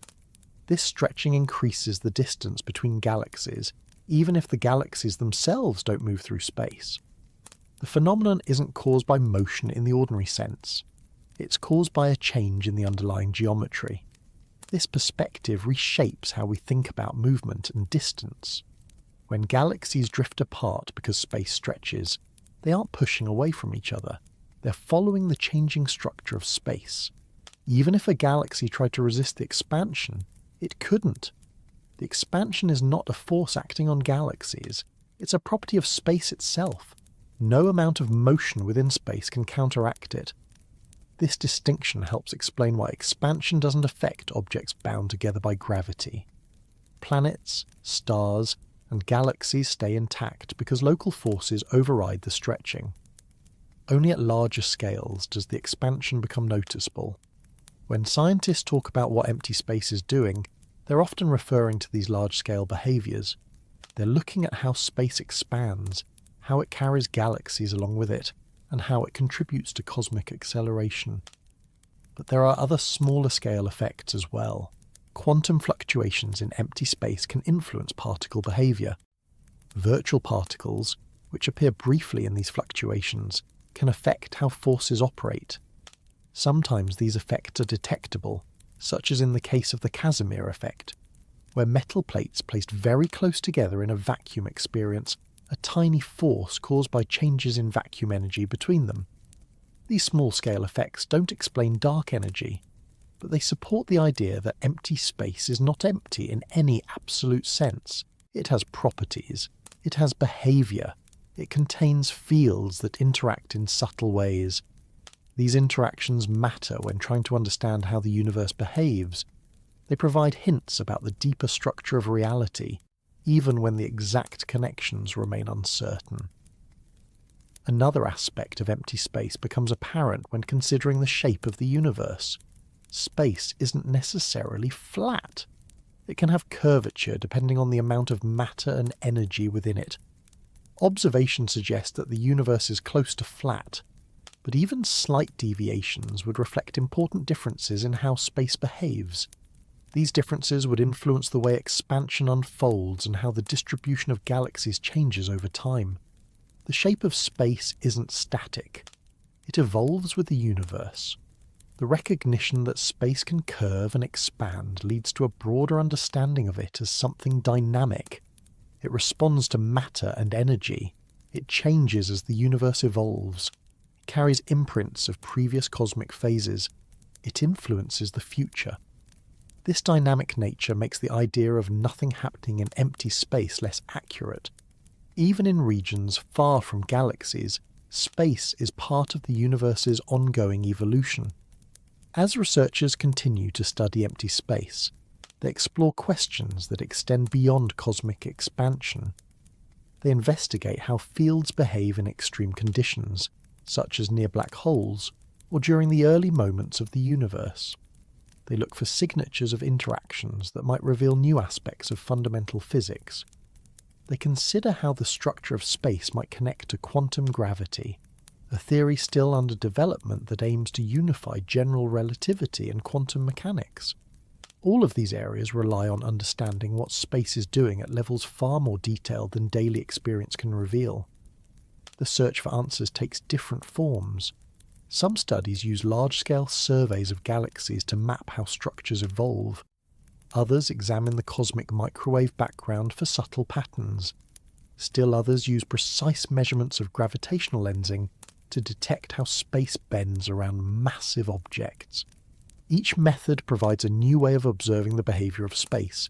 Each one contributes a piece to the larger picture. Even though many questions remain, one conclusion stands out. Empty space is one of the most active components of the universe. It expands, it carries energy, it shapes motion, it responds to matter. It influences the fate of galaxies, and its behaviour remains one of the most important puzzles in modern physics.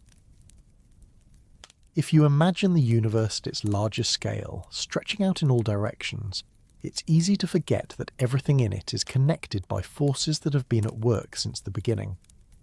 One of those forces has shaped the formation of galaxies, stars, planets, and the structures we see through telescopes.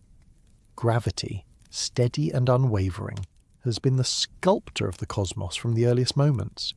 Yet as vast as its influence is, the expansion of the universe presents it with a challenge that grows more difficult over time. The faster space stretches, the harder gravity must work to pull things together. Understanding how this struggle plays out offers an important way to see why cosmic acceleration remains one of the most significant discoveries in modern astronomy. When people first learned about gravity as a physical force, the idea was applied mainly to everyday motions. Objects fall because gravity pulls downward. The planets orbit the sun because gravity holds them in place.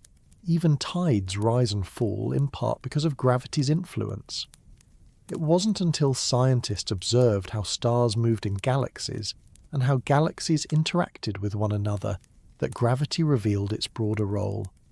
At small scales, it keeps your feet on the ground. At large scales, it organises matter into structures that span millions of light years. The early universe, shortly after the Big Bang, was extremely dense. Matter was packed tightly. In those early conditions, gravity was overwhelmingly influential. Small variations in density created regions that attracted more matter.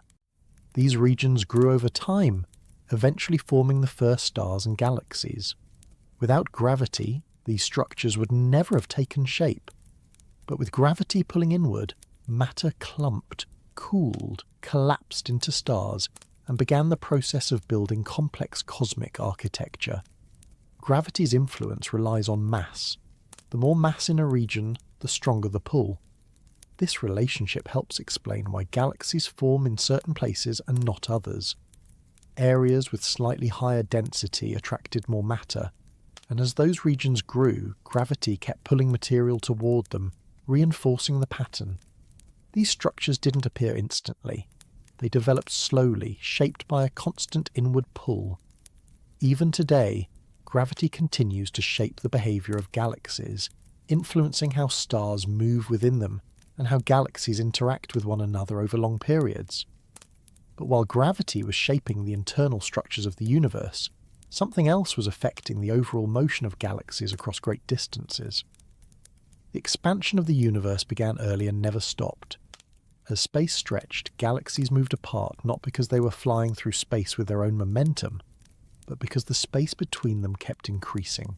This expansion didn't disrupt the local formation of structures because gravity was strong enough to hold matter together in those regions. But on scales larger than the reach of gravitational binding, the expansion steadily increased the separation between galaxies. For a long time, scientists believed that gravity's influence would eventually slow this expansion. They didn't expect the expansion to stop completely, but they assumed the speed of separation would gradually decrease as mass continued pulling inward. After all, gravity works on every particle, every star, every galaxy. The force may weaken with distance, but it doesn't disappear entirely. It seemed reasonable that gravity, acting on all the matter in the universe, would counteract at least some of the expansion. This expectation shaped many early models of the universe's future. Some models suggested expansion would slow so much that the universe might eventually reach a steady state. Others suggested that if matter were dense enough, gravity might eventually pull everything back together in a collapse. Still others predicted that the expansion would continue forever, but with diminishing speed. All of these models shared the idea that gravity would always oppose the expansion. The struggle seemed straightforward. Expansion pushes outward, gravity pulls inward, and those two influences determine the universe's long-term behaviour. The discovery of cosmic acceleration changed that picture dramatically. Gravity wasn't slowing the expansion. Instead, galaxies were moving apart faster over time. The expansion wasn't weakening, it was gaining strength. This unexpected behaviour made gravity's role more complex. It wasn't a matter of gravity losing its ability to pull. Gravity still operated with the same strength it always had. What changed was the relative influence of gravity compared to something else permeating the universe: dark energy. Dark energy's presence means that gravity is no longer the only large-scale influence on the expansion. As space grows, the relative share of dark energy grows as well.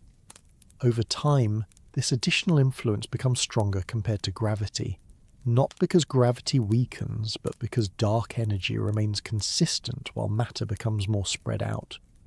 This shift in balance explains why the expansion can accelerate.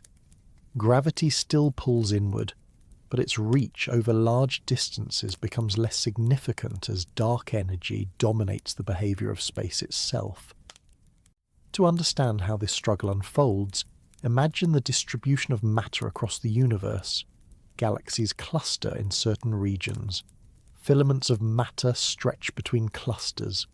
Vast voids occupy enormous volumes. Within clusters and galaxies, gravity easily keeps matter bound.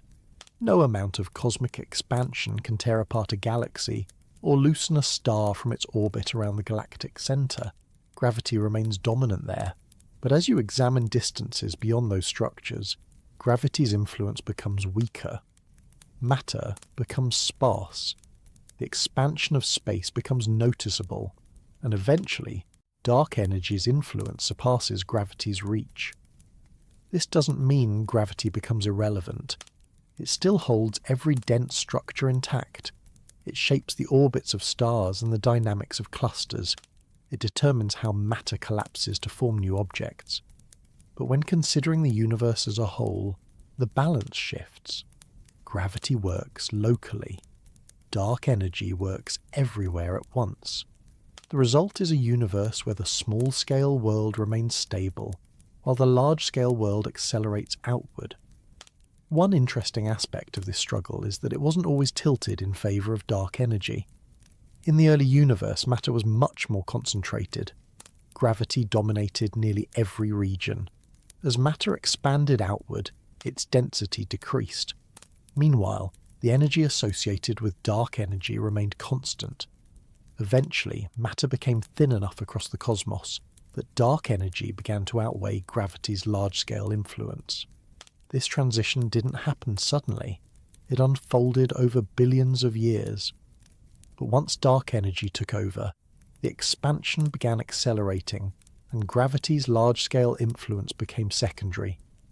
This change also explains why cosmic acceleration wasn't detected earlier. When the universe was young, gravity's pull was strong enough to influence the overall rate of expansion. Only when matter became spread out enough did the balance shift significantly. By the time astronomers measured distant supernovae, the universe was already in a phase where dark energy dominated. The evidence showed not only that the expansion was ongoing, but that it had changed course and begun speeding up. It's worth noting that gravity's struggle isn't a battle in any literal sense. There's no confrontation between two forces. Instead, it's a matter of how different influences shape the universe at different scales. Gravity binds matter on local and intermediate scales. Dark energy shapes the geometry of space on the larger scales. Both are part of the cosmic picture, but their roles differ depending on the distance involved. This distinction helps explain why the night sky looks the way it does. Stars form within galaxies because gravity pulls gas clouds together. Galaxies form clusters because gravity draws them into groups. But the clusters themselves drift apart because the space between them expands. Observations of galaxy distribution reveal this pattern clearly. Structures remain coherent internally while drifting apart from other structures over time. The balance between gravity and expansion determines the arrangement we see. Another important aspect of gravity's role is how it influences the rate of structure formation. In the early universe, matter formed stars and galaxies at a faster pace. As expansion continued, matter became more spread out, reducing the ability of gravity to pull it together into new structures. Over time, the rate of formation slowed. This doesn't mean new stars no longer form. They still do. But the overall dynamics reflect a universe where gravity is competing against the expanding volume of space. The presence of dark energy further reduces the availability of matter for collapse. As galaxies drift apart, the distance between potential sources of matter grows. Gravity can't reach across the widening gaps. This means the future of structure formation becomes more limited. Rather than forming new massive clusters or enormous galaxies, the existing structures will persist while others move beyond their gravitational reach. Gravity can hold onto what it has locally, but can't bridge the growing emptiness between widely separated regions. This trend continues as the accelerating expansion progresses. Regions that were once close enough to exchange material become isolated. Light from distant galaxies becomes increasingly stretched. Eventually, the accelerated expansion may carry some galaxies beyond the horizon of observability, meaning their light will no longer reach us. Gravity remains active within local groups, but it can't influence the large-scale structure of space dominated by dark energy. While this may seem like gravity is slowly losing its relevance, the truth is more nuanced. Gravity still provides the framework for understanding how matter behaves. It shapes the long-term stability of stars, the orbits of planets, and the interactions between galaxies within clusters. It binds black holes, neutron stars, and planetary systems. Without gravity, none of these structures could have formed or persisted. Gravity's role remains essential, even as the universe expands more rapidly. The struggle between gravity and expansion also helps illuminate the future of the cosmos. If dark energy continues to dominate with its current behavior, the expansion will keep accelerating. Galactic clusters will remain intact, but will drift farther apart from other clusters. The observable universe will shrink in practical terms, as fewer galaxies remain close enough to be seen. Over extremely long timescales, only the gravitationally bound local structures will remain visible. Everything else will drift into regions where the light no longer reaches us. There are alternative possibilities as well. If dark energy changes over time, the balance could shift again. The acceleration might slow, it might increase more strongly, it might evolve in ways that alter gravity's ability to influence large regions. These possibilities remain open, and scientists continue to investigate them through observations of distant galaxies, gravitational lensing patterns, and the cosmic microwave background. What becomes clear from all of this is that the universe's behaviour is not determined by one influence alone. Gravity and dark energy both shape the cosmos, each in its own domain. Gravity dominates the small and intermediate scales. Dark energy dominates the large scales. Their combined effects form the universe we observe today. This layered structure of influence also reflects how science approaches complex problems. Understanding the universe requires looking at its behaviour across multiple scales. Measurements of star orbits reveal one part of the story. Observations of galaxy clusters reveal another. Studies of cosmic acceleration reveal yet another. When combined, these layers offer a cohesive picture. Even though gravity doesn't determine the expansion's long-term trajectory, it remains essential for the structures that give the universe its richness. Stars continue forming, planets continue orbiting, clusters remain bound, galaxies interact and merge. These processes will continue for billions of years, unaffected by the overall expansion. Gravity's role remains steady within its domain. When scientists started asking what shape the universe might have, the question wasn't about something that could be drawn or pictured in the usual way. It wasn't about imagining the universe as a sphere or a cube or some familiar object. The idea was much more subtle. It involved understanding how space behaves, how distances change, and how the structure of the cosmos directs its own evolution. The shape wasn't something you could see from the outside. It was something you had to infer from how light travels, how galaxies are arranged, and how the expansion unfolds across billions of years. The concept of shape in this context refers to geometry on the largest possible scales. Instead of thinking about the surface of an object, it means asking whether space is curved, how that curvature affects the motion of galaxies, and what it implies for the future. It turns out that the universe can have different geometries depending on how much matter and energy it contains. These geometries influence everything from the way triangles behave to the paths light takes across immense distances. At smaller scales, inside a room, across a city, or even through the solar system, space appears flat. Lines run straight. Distances behave as expected.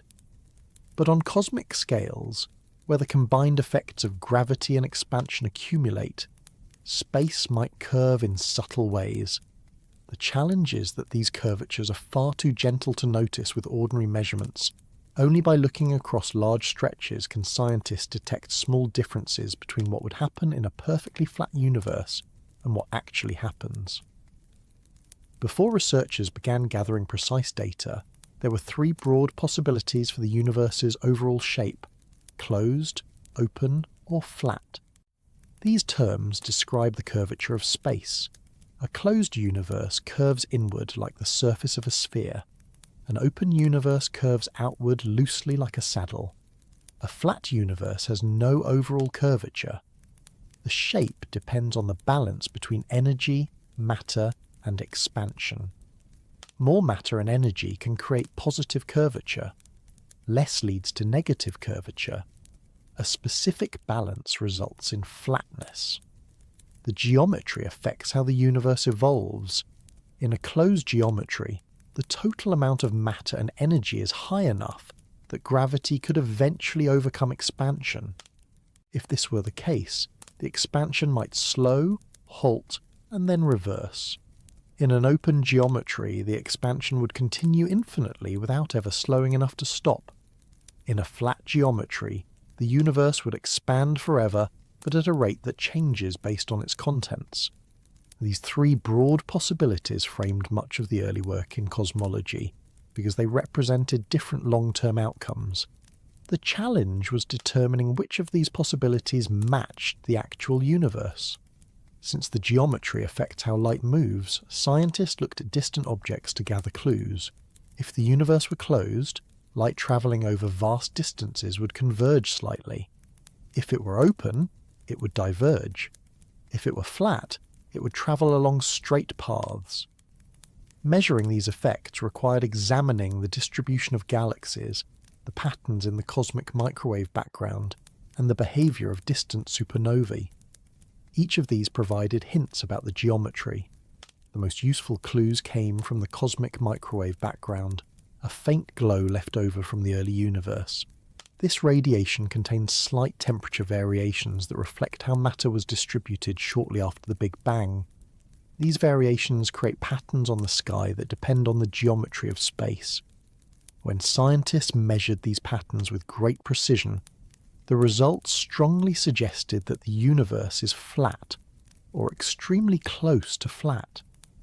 The margin of error is small, but the current evidence points toward flatness. A flat geometry means that space does not bend overall. It doesn't curl back on itself like a closed universe, nor does it stretch outward like an open universe. This doesn't mean space is simple or static. Local regions still curve because of mass. Gravity still shapes the paths of objects. But on the larger scales, the universe behaves as though it has no net curvature. This result was surprising in some ways because it suggested that matter and energy have a particular balance. Too much would have created positive curvature. Too little would have created negative curvature. The near flatness suggests a very specific distribution. However, the presence of dark energy complicates the picture. Dark energy affects how the universe expands, but does not gather into structures the way matter does. Because it acts uniformly, it influences the geometry differently from ordinary matter. When dark energy became part of the model, it changed how scientists interpreted the curvature. It allowed for the universe to remain nearly flat, even if the amount of matter was not as high as earlier theories required. It became clear that dark energy was not just an addition to the cosmic inventory, but a major factor in determining the universe's shape and future. One of the interesting consequences of a flat universe is how it influences the universe's long-term evolution. Without dark energy, a flat universe would expand forever, but slow, over time. With dark energy, the expansion accelerates. The future becomes dominated by the behaviour of space itself. Galaxies drift apart faster. The large-scale structure changes in ways that depend on how dark energy behaves over time. If dark energy remains constant, the expansion will continue accelerating. If dark energy changes, the paths could differ. Even though the universe appears flat, the exact behaviour depends on the details of dark energy. If dark energy increases slowly, the expansion could accelerate more strongly. If it decreases, the expansion might slow. If it evolves unpredictably, the geometry could change gradually over extraordinary timescales. These possibilities form different paths the universe might take. Each one arises from how space, matter, and dark energy interact. Another part of the story involves the idea of horizons. Because space expands, there are regions whose light may never reach us. As the universe accelerates, this horizon can shrink in practical terms. Even though the universe is flat, the paths light can take are affected by the expansion. Galaxies moving away too quickly may drift beyond the point where their light can reach Earth. In the distant future, fewer galaxies will remain visible. This doesn't change the geometry, but it affects what we can observe. Thinking about the shape of the universe also raises questions about what lies beyond the observable region. The part we can see is limited by the age of the universe and the speed of light. Beyond that boundary, space continues. The geometry there is assumed to be the same because there's no evidence of major differences, but it remains unobservable. Even so, the shape of the universe applies to the whole, not just the part we see. The consistency of the cosmic microwave background suggests that conditions outside the observable region are similar. Some models suggest that space may be finite even if it appears flat. This might seem contradictory at first, but certain geometries allow for a flat space that loops back on itself in complex ways. In such a universe, travelling far enough in one direction could theoretically bring you back to your starting point. This idea requires specific mathematical conditions and has not been confirmed. It remains an interesting possibility but lacks direct evidence. Most observations are consistent with an infinite flat universe. but the finite flat option remains open because it would appear nearly identical from within. The shape also influences how density fluctuations evolve. Small variations in matter density in the early universe grew into galaxies and clusters. The geometry played a role in determining how quickly these fluctuations grew. A closed universe would have favoured different growth rates. An open universe would have caused clusters to evolve differently. The nearly flat geometry matches the distribution of structures we observe today. This consistency between models and observations strengthens confidence in the flat interpretation. Understanding the shape helps clarify how the universe might behave going forward. Since it appears flat and dark energy dominates, expansion will likely continue. The paths it can take depend on how dark energy evolves. If it remains steady, the universe will grow increasingly large and diffuse. Regions will drift apart until they become effectively isolated.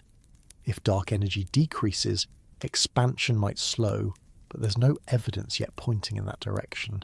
If dark energy changes in more complex ways, the future could follow patterns difficult to predict. These scenarios remain subjects of ongoing study. What has become clear is that the universe's geometry and its expansion are deeply connected. One cannot be fully understood without the other. The curvature affects the expansion path. The expansion influences how geometry is measured. Dark energy affects both.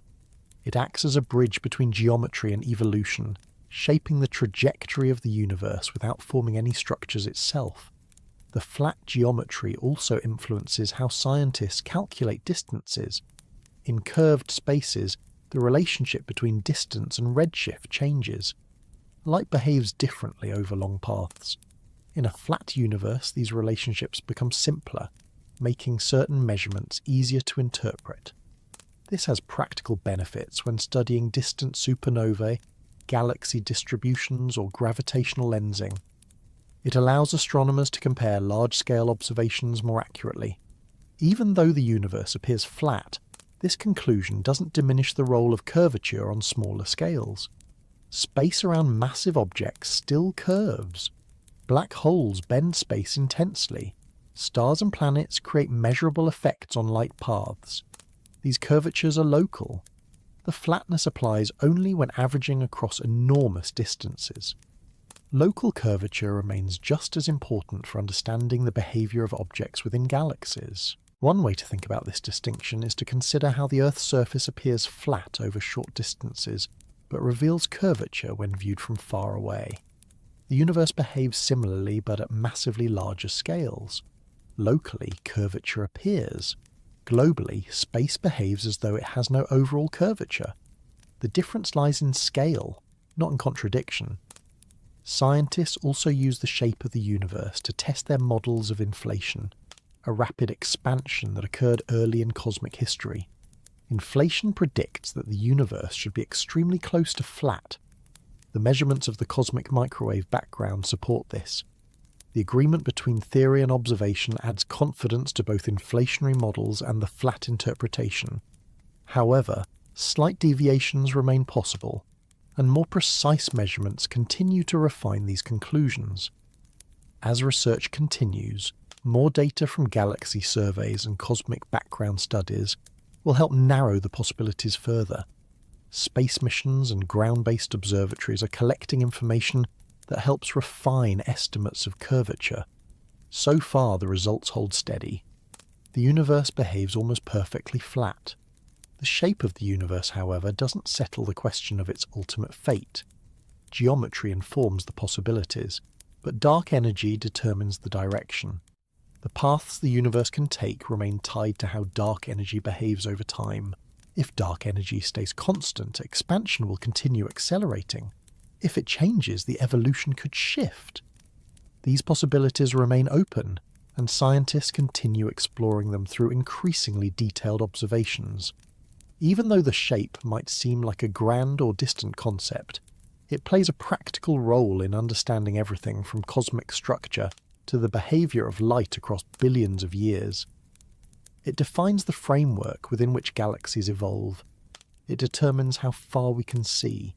It sets the stage for the universe's long-term direction, and the nearly flat geometry has become a central feature of how scientists model the cosmos. For most of the history of astronomy, the sky looked like a place where change was rare. Stars kept their positions, galaxies maintained their shapes, and even when astronomers began to record the motions of distant objects, the changes they saw were slow enough that they didn't challenge the idea of a universe unfolding gradually.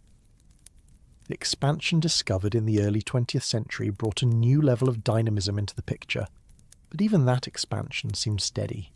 It wasn't until researchers started looking closely at certain exploding stars that the story changed. These explosions revealed that the universe wasn't expanding at a fixed pace, it was speeding up. And the evidence came from one of the few types of objects bright enough to mark distances across billions of light years. These objects are supernovae, specifically a type known for having a reliable brightness pattern. Their consistency made them invaluable tools. The idea behind using them was simple. If an object always reaches the same peak brightness when it explodes, then measuring how dim it appears from Earth tells you how far away it is. The farther the object, the dimmer it looks. Astronomers can compare the measured brightness to the expected brightness and calculate the distance with reasonable precision. In the broader structure of cosmic measurements, this method became one of the most trusted ways to reach deep into the universe. The type most often used for this purpose is known as type Ia. These explosions occur when a white dwarf star in a binary system gathers material from its companion until it reaches a critical mass. When this mass is exceeded, the star collapses inward and then detonates in a thermonuclear explosion. Because the conditions required for this event are very specific, the resulting brightness is extremely predictable. Not identical in every case, but consistent enough to allow careful measurement. Astronomers began collecting data from the supernovae to see how the universe had changed over time. The idea wasn't to test whether acceleration existed. At first, they expected to confirm the slowing expansion predicted by gravity, since the universe contains matter and matter creates gravitational pull. The expansion should have been decreasing over billions of years. The aim of the measurements was simply to determine how much it had slowed. But as more distant supernovae were observed, a pattern emerged that didn't match expectations. The light from those distant explosions wasn't just dim, it was dimmer than the calculations predicted. The usual interpretation of a dimmer signal is that the object is farther away, but these supernovae shouldn't have been as far away as the data suggested. Something didn't fit. When astronomers examined the relationship between distance and redshift, the mismatch grew clearer. The only conclusion that explained the observations was that the expansion had been slower in the past and had increased over time. The galaxies that hosted these explosions had drifted farther away than earlier models predicted, because the expansion had accelerated since the light was emitted. Two research teams, working independently and using different sets of data, reached this conclusion. Both groups carefully reviewed their results, checked for errors, and tested alternative explanations. Dust, supernova variations, and measurement inaccuracies were all considered. But none of these factors could account for the uniform pattern. The dimness of the distant supernova was a direct sign of acceleration. The discovery didn't rely on a single observation. It emerged from the consistent behaviour of dozens of explosions at various distances. The more supernovae astronomers measured, the clearer the pattern became. These explosions acted as markers scattered across cosmic time. Each one recorded the expansion rate at the moment its light began travelling through space. Together they formed a record stretching across billions of years, and that record showed a universe that had changed its pace. One reason supernovae are so effective for this purpose is that they combine brightness with distinct spectral features. These features shift in predictable ways as the universe expands. By measuring these shifts, astronomers determine the redshift. Redshift provides information about how much space has stretched since the supernova occurred. This, paired with the distance derived from brightness forms, the foundation for understanding the expansion rate at different times. If the expansion was slowing, the redshift distance relationship would follow a particular curve. If it were accelerating, it would follow a different one. The data followed the accelerating pattern. The recognition of acceleration introduced new questions. If the expansion was speeding up, what was driving it? The idea of dark energy emerged as a description of this unknown influence. It wasn't a direct detection. It was an explanation for the behavior revealed through the measurements. Dark energy became a placeholder for the cause of the acceleration, much like how early scientists used terms such as phlogiston before understanding combustion. The name described an effect without identifying the underlying mechanism. Supernova measurements continued to improve. Instruments became more sensitive. Telescopes gained better resolution. Surveys expanded to include more distant events. These improvements allowed astronomers to refine the expansion history with increasing accuracy. The pattern remained consistent. As the supernovae grew more distant, the evidence for acceleration became stronger. The conclusion wasn't based on a small sample. It came from sustained effort across many years and multiple independent studies. The cosmic microwave background later provided supporting evidence. Its patterns reflected the early universe's conditions, and those patterns were consistent with a model where dark energy dominates the present-day expansion. But supernovae remained the primary tool that revealed the acceleration in the first place. Their brightness, their predictable behaviour, and their appearance across vast distances made them uniquely suited for uncovering the universe's changing expansion rate. One of the interesting aspects of using supernovae as cosmic markers is that they act as time capsules. The light from a supernova that occurred billions of years ago carries information about how the universe behaved at that time. The brightness tells us how far the light has travelled. The redshift tells us how much the universe has expanded during that journey. Together they form a snapshot of the universe's expansion at a particular moment. By studying supernovae from different periods, astronomers can piece together how the expansion has changed. These time capsules show a clear pattern. The oldest supernovae reveal a slower expansion.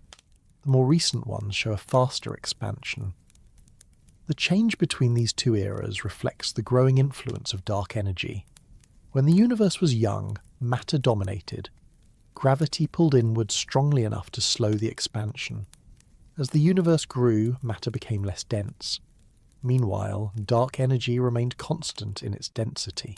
Eventually, the influence of dark energy surpassed that of matter, shifting the expansion into an accelerating phase. The supernova data reflect this transition. This transition wasn't abrupt. It happened over billions of years, but the difference between the early expansion and the later expansion comes clear through careful measurement. The light curves of the supernovae, the precise timing of their brightness changes, and the details of their spectra all contribute to the accuracy of the measurements. Every data point adds to the pattern, and the consistency across many independent observations reinforces the conclusion. Even with this evidence, researchers continue to examine whether supernovae evolve over time. If their brightness varied in unexpected ways across billions of years, it could influence distance calculations. To test this, astronomers compare nearby supernovae to distant ones, searching for subtle differences. They analyse host galaxies. They examine environmental influences. So far, the basic behaviour appears stable enough for the method to remain reliable. While minor adjustments have been made to refine the technique, the overall pattern of acceleration remains unchanged. Another layer of complexity involves understanding the distribution of dust and gas that could affect supernova brightness.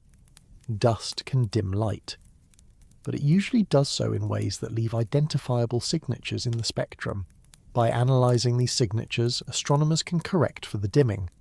These corrections help ensure that the measurements reflect the true distances. Again, the data remain consistent with cosmic acceleration, even after accounting for these factors. Supernova measurements also help test alternative models of the universe. Some theories attempt to explain the acceleration without invoking dark energy. They propose modifications to gravity or new types of interactions. By comparing the predictions of these models to the supernova data, scientists can rule out some possibilities and refine others. The continued agreement between observations and the dark energy-driven model reinforces the idea that dark energy plays a central role in cosmic evolution. In addition to their use in measuring cosmic expansion, supernovae have contributed to broader questions about the nature of the universe. Their distribution across different types of galaxies helps researchers understand star formation histories. Their frequency provides insight into the life cycle of certain stars. Their interaction with surrounding material reveals details about galactic environments. All of these pieces add to the larger picture of how matter evolves over cosmic time. But the most far-reaching contribution remains their role in revealing cosmic acceleration. Supernova surveys have expanded significantly in recent years. Projects using ground-based telescopes, space-based observatories, and automated search programs now detect thousands of supernovae. With such large samples, the statistical power of the measurements grows. Instead of relying on a few dozen explosions, researchers can analyze thousands. This improves confidence and reduces uncertainty. The greater the number of observations, the more clearly the acceleration stands out. The next generation of observatories aims to improve this picture even further.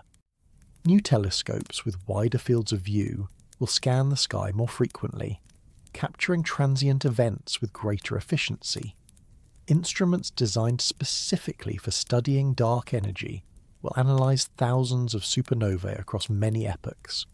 These efforts aim not only to confirm the acceleration, but also to determine how dark energy behaves over time. If dark energy evolves, the supernova data might reveal subtle deviations. If it remains constant, the pattern will continue following current models. Even as instruments become more advanced, the fundamental method remains the same. Measure brightness, measure redshift, compare the results. This straightforward approach, combined with careful calibration, continues to offer some of the clearest evidence for the universe's accelerating expansion. The path from these measurements leads directly into broader questions.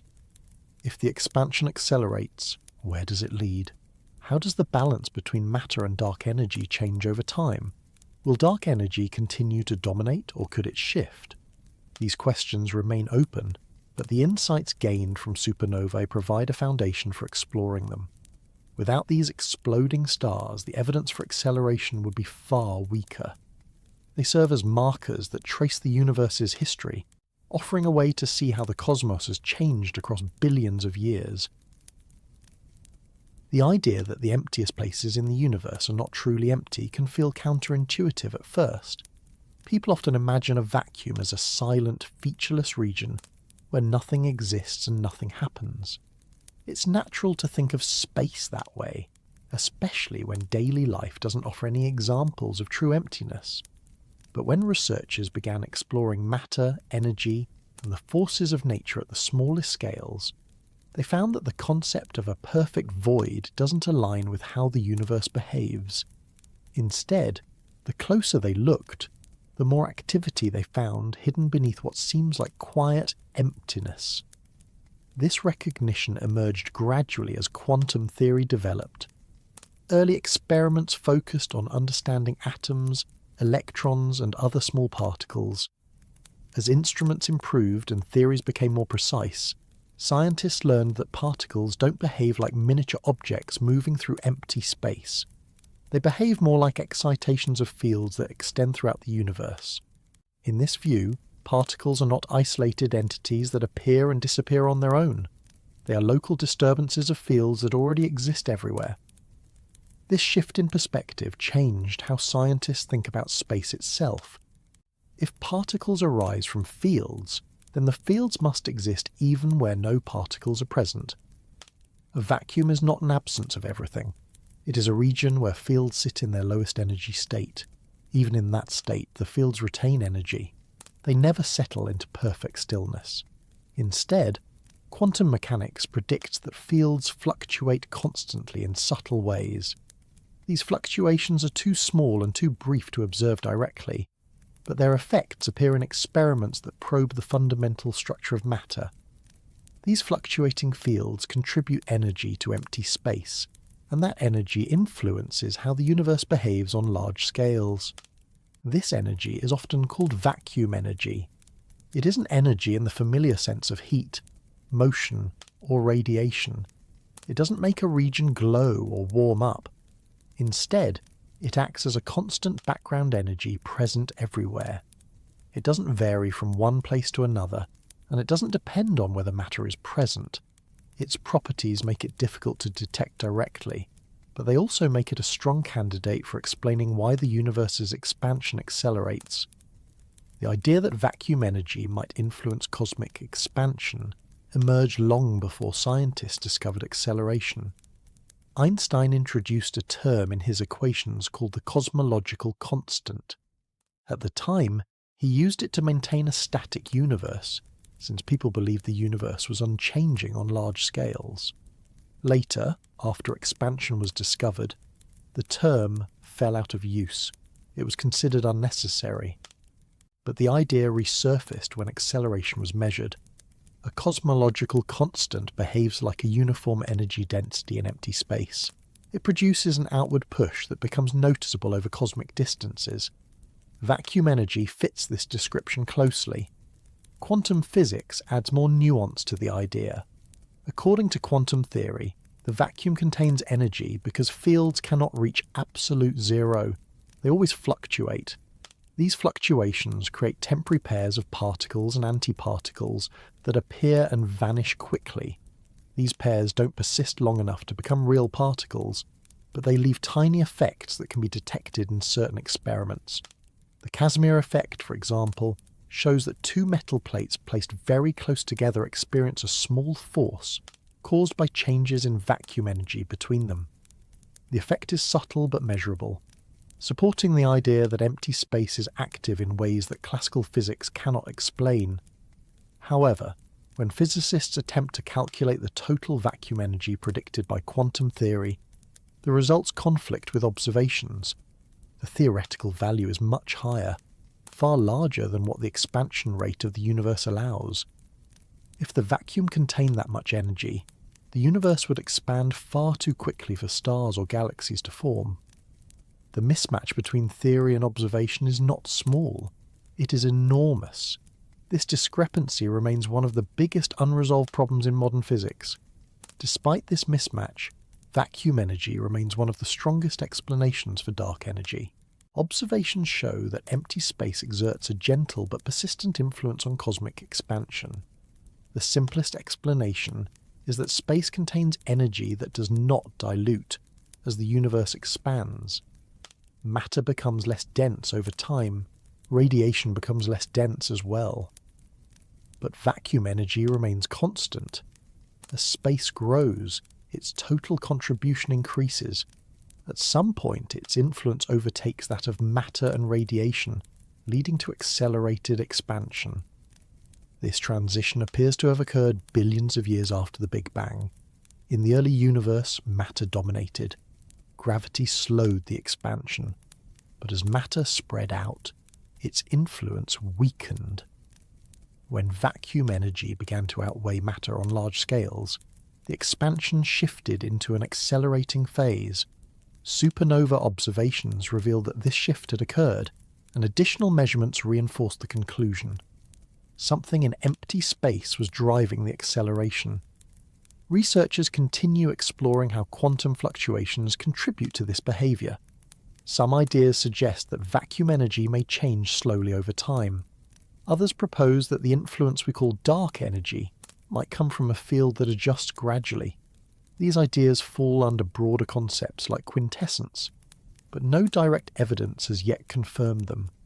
The most straightforward explanation remains that vacuum energy behaves as a cosmological constant, maintaining a steady presence throughout space.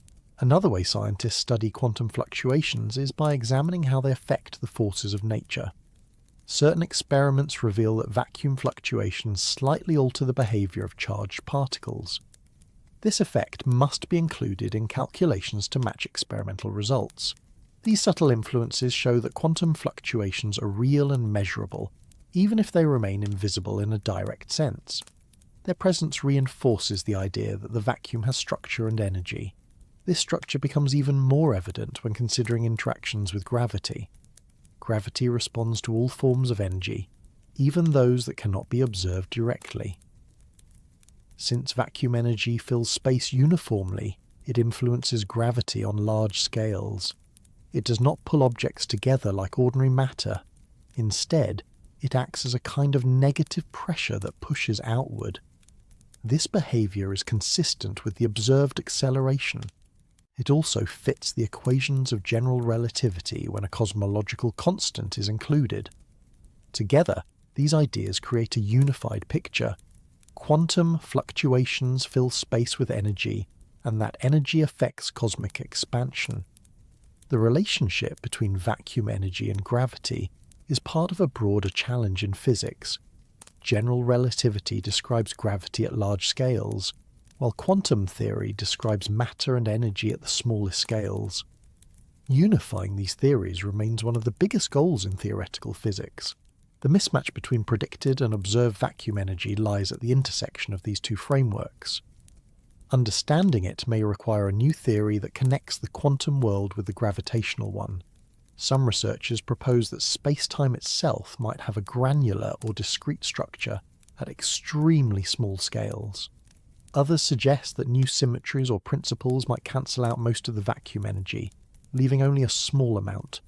Still others explore the possibility that vacuum energy is influenced by aspects of the universe we cannot observe directly. These ideas remain speculative, but they offer potential paths to resolving the discrepancy.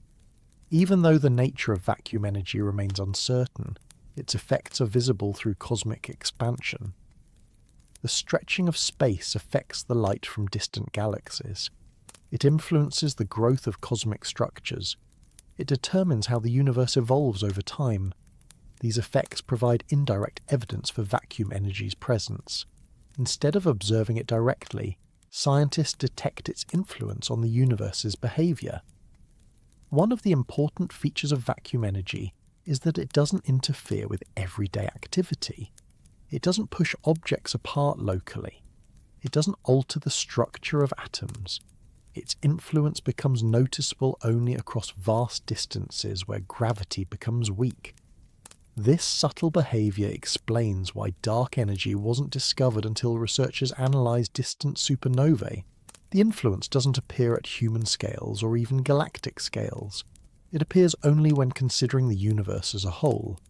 This makes vacuum energy difficult to study directly. Researchers rely on indirect methods, such as examining how structures form and evolve, how light travels across the universe, and how the cosmic microwave background is shaped. These observations provide constraints on how much vacuum energy exists and how it behaves. They also help refine models of dark energy and cosmic expansion. As more data accumulate, the constraints become tighter. Another challenge is separating the effects of vacuum energy from those of matter and dark matter. While matter clumps, vacuum energy remains uniform. This distinction helps researchers distinguish between the two, but it also complicates models of structure formation. Simulations must include both influences to produce accurate predictions. These simulations have improved greatly in recent years, and they consistently support the idea that vacuum energy plays a major role in shaping the universe's large-scale behavior. Despite its subtle influence, vacuum energy has profound implications for the future. If its density remains constant, the expansion will continue accelerating. Over long periods, galaxies outside our local group may drift so far away that their light will no longer reach us. The observable universe will effectively shrink. Local structures will remain intact, held together by gravity, but anything beyond the reach of that gravitational binding will drift away. The universe will grow more diffuse and isolated over time. If vacuum energy changes, different scenarios become possible. A decrease could slow the expansion. An increase could accelerate it more strongly. Some models suggest that vacuum energy might fluctuate in ways that alter cosmic evolution. These scenarios remain speculative, but they illustrate how sensitive the universe's future is to the behaviour of vacuum energy. Much of the ongoing research focuses on understanding whether vacuum energy truly remains constant.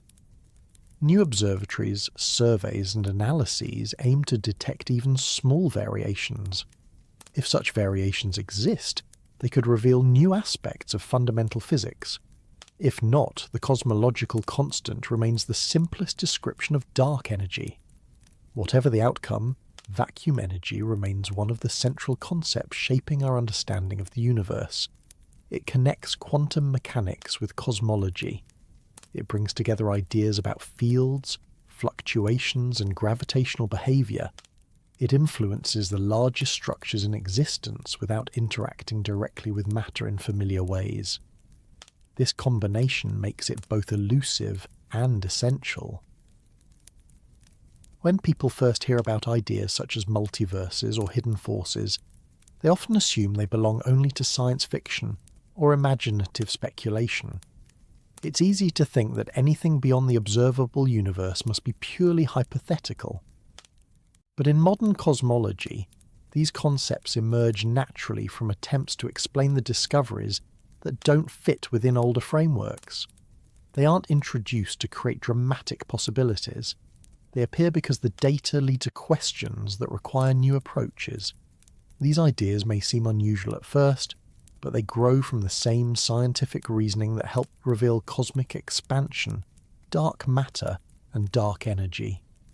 The starting point for many of these discussions is the realization that the universe behaves differently at different scales. At the level of galaxies and clusters, gravity dominates. At the level of the cosmos, dark energy shapes the expansion. At very small scales, quantum mechanics governs matter and energy. Each layer of physics works well in its own domain, but connecting these layers into a single framework remains one of the biggest challenges in science. The possible existence of multiverses, new fields, or hidden forces arises from attempts to address these gaps. One of the earliest ideas related to the multiverse comes from inflation, the rapid expansion that occurred in the universe's earliest moments. Inflation was proposed to explain why the universe appears so uniform on large scales, and why its geometry seems nearly flat. The theory predicts that during this early period, space expanded exponentially, smoothing out irregularities. This rapid expansion helps explain many features of the universe, including the distribution of galaxies and the patterns in the cosmic microwave background. Inflation has become a central part of modern cosmology because it matches observation so well. However, inflation doesn't necessarily stop everywhere at the same time. In some models, inflation ends in certain regions while continuing in others. The regions where it ends become pockets of space where matter forms, stars ignite, and galaxies develop. The regions where it continues expand faster than anything inside them can keep up. This leads to a picture where different regions of space might experience different conditions. Each region becomes a universe with its own characteristics, separated from others by enormous stretches of inflated space. This scenario is called eternal inflation. It isn't part of everyday experience, but it comes directly from the mathematics of inflationary models. In this framework, the multiverse isn't introduced as a wild idea. It's a natural outcome of how inflation behaves. Researchers studying the early universe consider these possibilities because they arise from the equations, not because they seek to add complexity, even though there is no way to observe these other regions directly. The idea remains part of the broader effort to understand how the universe began and why it has its current properties. Another approach to multiverses comes from theories involving extra dimensions. Some models of particle physics and gravity propose that the universe contains more dimensions than the familiar three of space and one of time. These extra dimensions could be tightly curled or extended in ways we cannot observe directly. In some theories, different regions of space might have different arrangements of these dimensions. If the structure of extra dimensions varies, the physical laws might vary as well. This leads to another form of multiverse where different regions exhibit different physical properties. Again, This idea stems from attempts to unify the forces of nature rather than from speculation for its own sake. These multiverse ideas remain unconfirmed because they involve regions beyond our observational reach. But even though they can't be tested directly, they serve as helpful frameworks for thinking about unresolved problems. They allow scientists to explore how different conditions could lead to universes with varying properties, and whether our universe's characteristics are inevitable or simply one possibility among many. Beyond the idea of multiple universes, researchers also investigate new fields that might exist throughout space. These fields could help explain dark energy, dark matter, or other unexplained phenomena. For example, some theories propose a slowly varying field that influences the expansion of the universe. Unlike vacuum energy, which remains constant, such a field could evolve over time. If it changes gradually, it might produce an effect similar to dark energy, but with different long-term behaviour. These fields are known as scalar fields. They appear in many theoretical models because they offer flexible ways to describe unknown influences. Scalar fields could also relate to dark matter. While dark matter acts through gravity and does not interact with light, some theories propose that dark matter might arise from a new type of field that creates particles in a way that differs from ordinary matter. These models remain under investigation because they could explain why dark matter hasn't been detected directly despite its significant gravitational influence. Hidden forces are another possibility. Our understanding of the universe relies on 4 fundamental interactions: gravity, electromagnetism, the strong nuclear force, and the weak nuclear force. These forces explain most of the behaviour observed in nature. But some theoretical models suggest that additional forces might exist. These forces would have limited effects at familiar scales, but could influence cosmic expansion or the behaviour of dark matter. If such forces exist, they might operate through particles that interact very weakly with ordinary matter, making them difficult to detect. One motivation for exploring hidden forces is the challenge of unifying gravity with quantum mechanics. Gravity behaves smoothly on large scales, as described by general relativity. Quantum theory describes particles with energy levels, uncertainties, and fluctuations on small scales. Combining these frameworks has proven difficult. Some models that attempt this unification introduce new interactions that emerge only under specific conditions. These interactions might influence vacuum energy, cosmic expansion, or the early universe's behaviour. While these possibilities remain speculative, they help guide research into areas where new discoveries might emerge. Another motivation comes from attempts to understand the apparent fine-tuning of the universe. Many physical constants, such as the strength of gravity or the properties of particles, appear to have values that allow for stable matter, stars, and galaxies. If these constants were slightly different, the universe could look very different. Some researchers explore whether hidden forces or extra fields might play a role in setting these constants.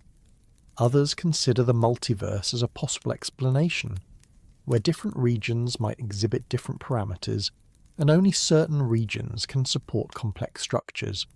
These ideas are not used to avoid difficult questions.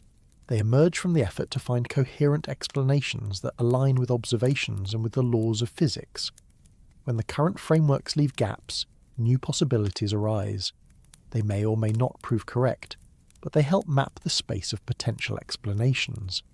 The concept of additional fields also appears in attempts to describe inflation more precisely.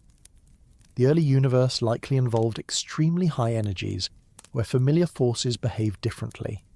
Scalar fields may have driven inflation, shaping the universe's initial conditions. These fields might leave subtle traces in the cosmic microwave background, or in the distribution of galaxies. Researchers look for these traces through detailed observations, comparing data with theoretical predictions. While no definitive signatures have emerged yet, the analysis continues, guided by both theory and observation. Even though these exotic possibilities might seem distant from everyday experience, They remain grounded in mathematical frameworks and observational constraints. Scientists don't adopt new ideas lightly. Each possibility must explain current data and predict outcomes that can be tested in the future. As more measurements accumulate, theories become refined. Some ideas strengthen while others fall away. This gradual process shapes the direction of research. The search for hidden forces often overlaps with the search for dark matter. Many experiments look for interactions that might reveal dark matter particles. Underground detectors attempt to catch rare collisions. Particle accelerators search for new particles. Space-based observatories measure cosmic rays and gamma rays. While no definitive detection has been made, the range of possibilities continues to narrow. Each constraint helps refine which models remain viable.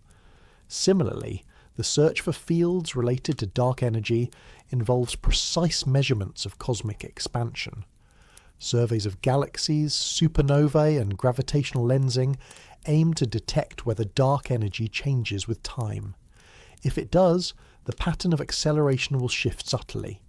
If it does not, the simplest interpretation, a cosmological constant, remains consistent. These observations guide the development of models, helping determine whether new fields are needed.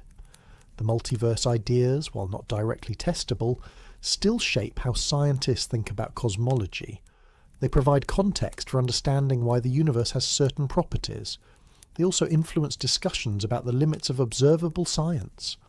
While researchers cannot detect other universes, they can explore the implications of such models for the part we can observe. For example, some versions of inflation predict specific patterns in the cosmic microwave background. If such patterns were discovered, they could support the idea that inflation behaves in ways that naturally lead to a multiverse. The interplay between these exotic possibilities and observable science highlights an important aspect of cosmology. Even the most speculative ideas must connect to measurable phenomena. Models that introduce new fields must show how those fields influence the cosmic expansion. Theories involving hidden forces must explain how those forces affect matter or energy. And multiverse models must demonstrate how the early universe behaves in ways consistent with observations. Without such connections, theoretical ideas do not gain traction. This approach ensures that speculation remains anchored to evidence. Even when ideas extend beyond direct observation, they must remain grounded in physics. The same process that revealed cosmic acceleration guides the exploration of these new ideas. Careful measurement, repeated observations, and rigorous testing shape which possibilities survive. This discipline makes scientific inquiry robust, even when exploring realms far beyond ordinary experience. As researchers continue exploring these possibilities, they keep returning to the central question: why does the universe behave the way it does? Why does expansion accelerate? Why does matter cluster in certain ways? Why do physical laws have their particular forms? Exotic ideas emerge not to create complexity, but to fill gaps where existing theories fall short. They provide ways to explore deeper structures that may one day become part of established science. The next steps in this exploration depend on new observations. Upcoming telescopes will map galaxies more precisely. Experiments will probe particle interactions at higher energies.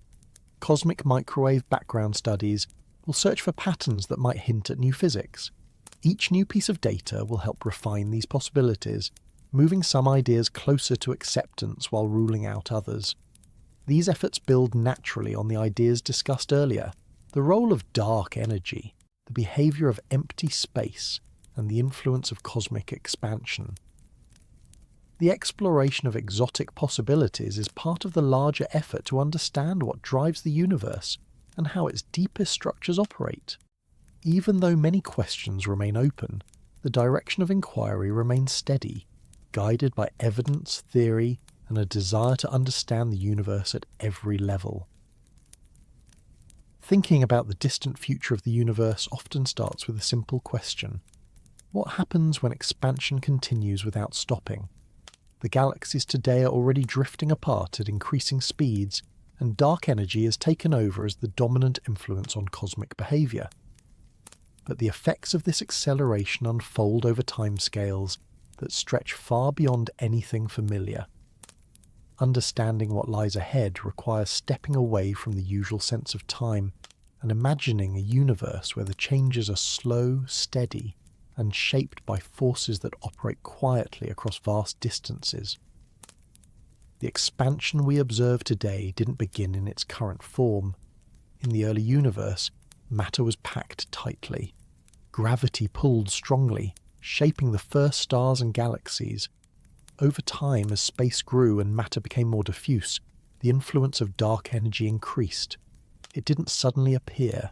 Its presence simply became more significant as matter spread out. Now its effect dominates the universe's large-scale behaviour. That dominance is expected to continue, influencing the evolution of everything from galaxy clusters to the great empty stretches between them. As the expansion accelerates, the distances between galaxies grow more quickly. The galaxies themselves remain intact because their internal gravity is strong enough to resist the expansion. But the space between galaxy clusters stretches at a pace that outstrips their ability to remain connected. Over long periods, these clusters drift farther apart. The expansion becomes more noticeable not as a force acting on the galaxies, but as a geometric transformation of space. This distinction is important for understanding what the future holds, because it explains why certain structures persist while others drift away. Over the next several billion years, the galaxies within the local group, which includes the Milky Way, Andromeda, and several smaller galaxies, will continue interacting. The Milky Way and Andromeda are expected to merge in the distant future, forming a single large galaxy. Gravity guides these interactions. Even though the universe's expansion accelerates, it does not overcome the gravitational connection within the local group. These interactions unfold slowly, with stars following long trajectories influenced by the combined gravitational pull of both galaxies. Outside the local group, however, other galaxies will drift farther away. Over time, the acceleration will create a kind of isolation. Regions of space that are gravitationally bound will remain intact, but everything beyond those boundaries will move beyond reach. Light from distant galaxies will stretch to longer wavelengths as space expands, making those galaxies appear fainter. Eventually, their light will shift so much that it will no longer be detectable. The night sky, at least on cosmic timescales, will grow less populated. This gradual process doesn't affect stars within galaxies. Their life cycles continue, shaped by internal processes rather than cosmic expansion. Fusion inside stars continues, elements form, and energy flows outward. But even these processes operate on long timescales. Large stars burn through their fuel relatively quickly, ending in supernova explosions or collapsing into black holes or neutron stars. Smaller stars burn more slowly and can last for trillions of years. These long-lived stars dominate the distant future because their stable fusion continues long after the larger stars have vanished. As stars age and exhaust their fuel, galaxies gradually grow dimmer. Star formation slows when gas clouds become depleted or heated. The galaxies become populated mainly by old stars, remnants, and faint, long-lived red dwarfs. At this stage, galaxies remain recognizable structures, but their brightness declines. This change doesn't affect their shape or internal behavior significantly, but it alters the distribution of energy within them. The acceleration of the universe continues during this time, but its influence remains primarily on the larger scales. The galaxies don't expand with the universe. They stay bound by gravity, but the space between galaxy clusters stretches faster, increasing the separation. Over long enough periods, this trend creates regions of the universe that are effectively isolated from one another. Communication between these regions becomes impossible using light or any form of signal, because the signals cannot outpace the expansion. This isolation influences how scientists think about the far future. It suggests that the universe will become a collection of island-like regions, each containing a few gravitationally bound galaxies. Outside these regions, the universe becomes increasingly empty. The vast distances created by the accelerating expansion make travel between regions impossible, even in principle. Light cannot bridge the growing gaps. The expansion outruns any attempt to connect distant regions. The far future is not defined by dramatic events. Instead, it unfolds through gradual changes that accumulate over unimaginable spans of time. As star formation slows, the distribution of matter becomes dominated by remnants. White dwarfs, neutron stars, and black holes become more common. Over even longer timescales, white dwarfs cool and fade. Their glow dims gradually until they become cold, faint objects. This cooling takes longer than the current age of the universe, so it occurs far into the future. The role of black holes becomes more prominent in this distant era. They remain as some of the most massive and stable remnants of earlier cosmic processes. While they do not dominate the universe in number, their presence becomes increasingly important as other objects fade. Black holes slowly lose mass through a process known as Hawking radiation, a theoretical prediction suggesting that black holes emit energy over extremely long periods. This process is incredibly slow for large black holes, but over vast timescales, it becomes significant. Eventually, even massive black holes will lose enough mass to evaporate entirely. This evaporation unfolds gradually, with the final stages occurring quickly after a long period of slow change.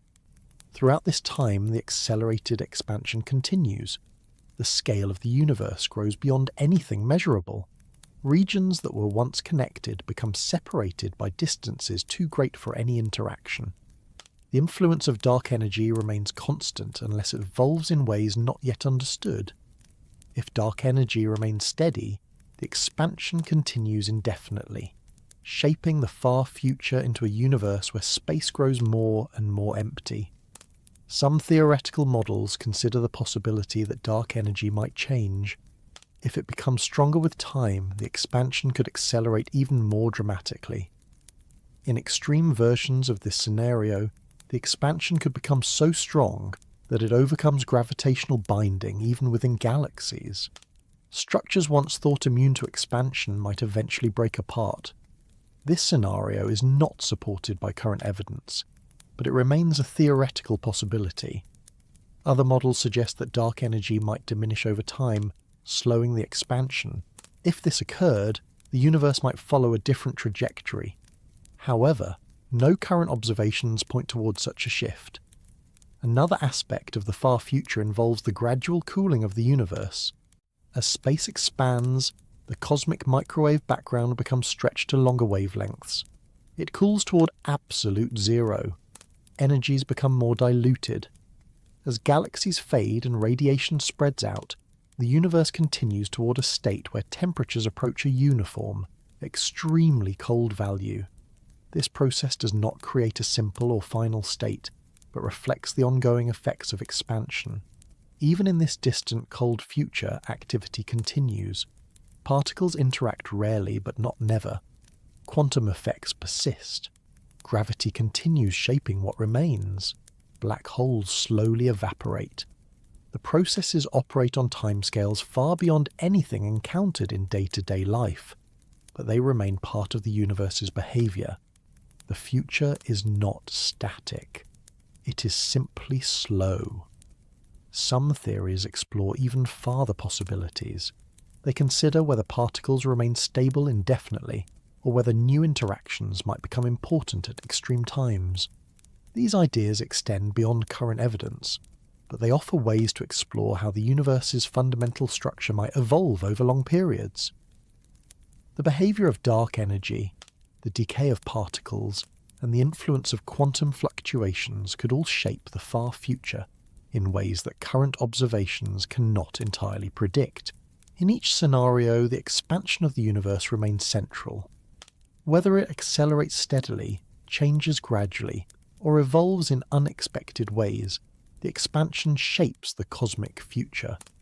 It determines how structures remain connected or drift apart. It influences how energy spreads. It affects the long-term behaviour of matter, radiation, and space itself. As the universe continues expanding, the separation between regions increases. Galaxy clusters that remain gravitationally bound will continue existing as isolated structures. Within them, stars orbit the centres of their galaxies. Remnants move slowly through space. Gravity keeps the local environment stable, while the universe around it stretches.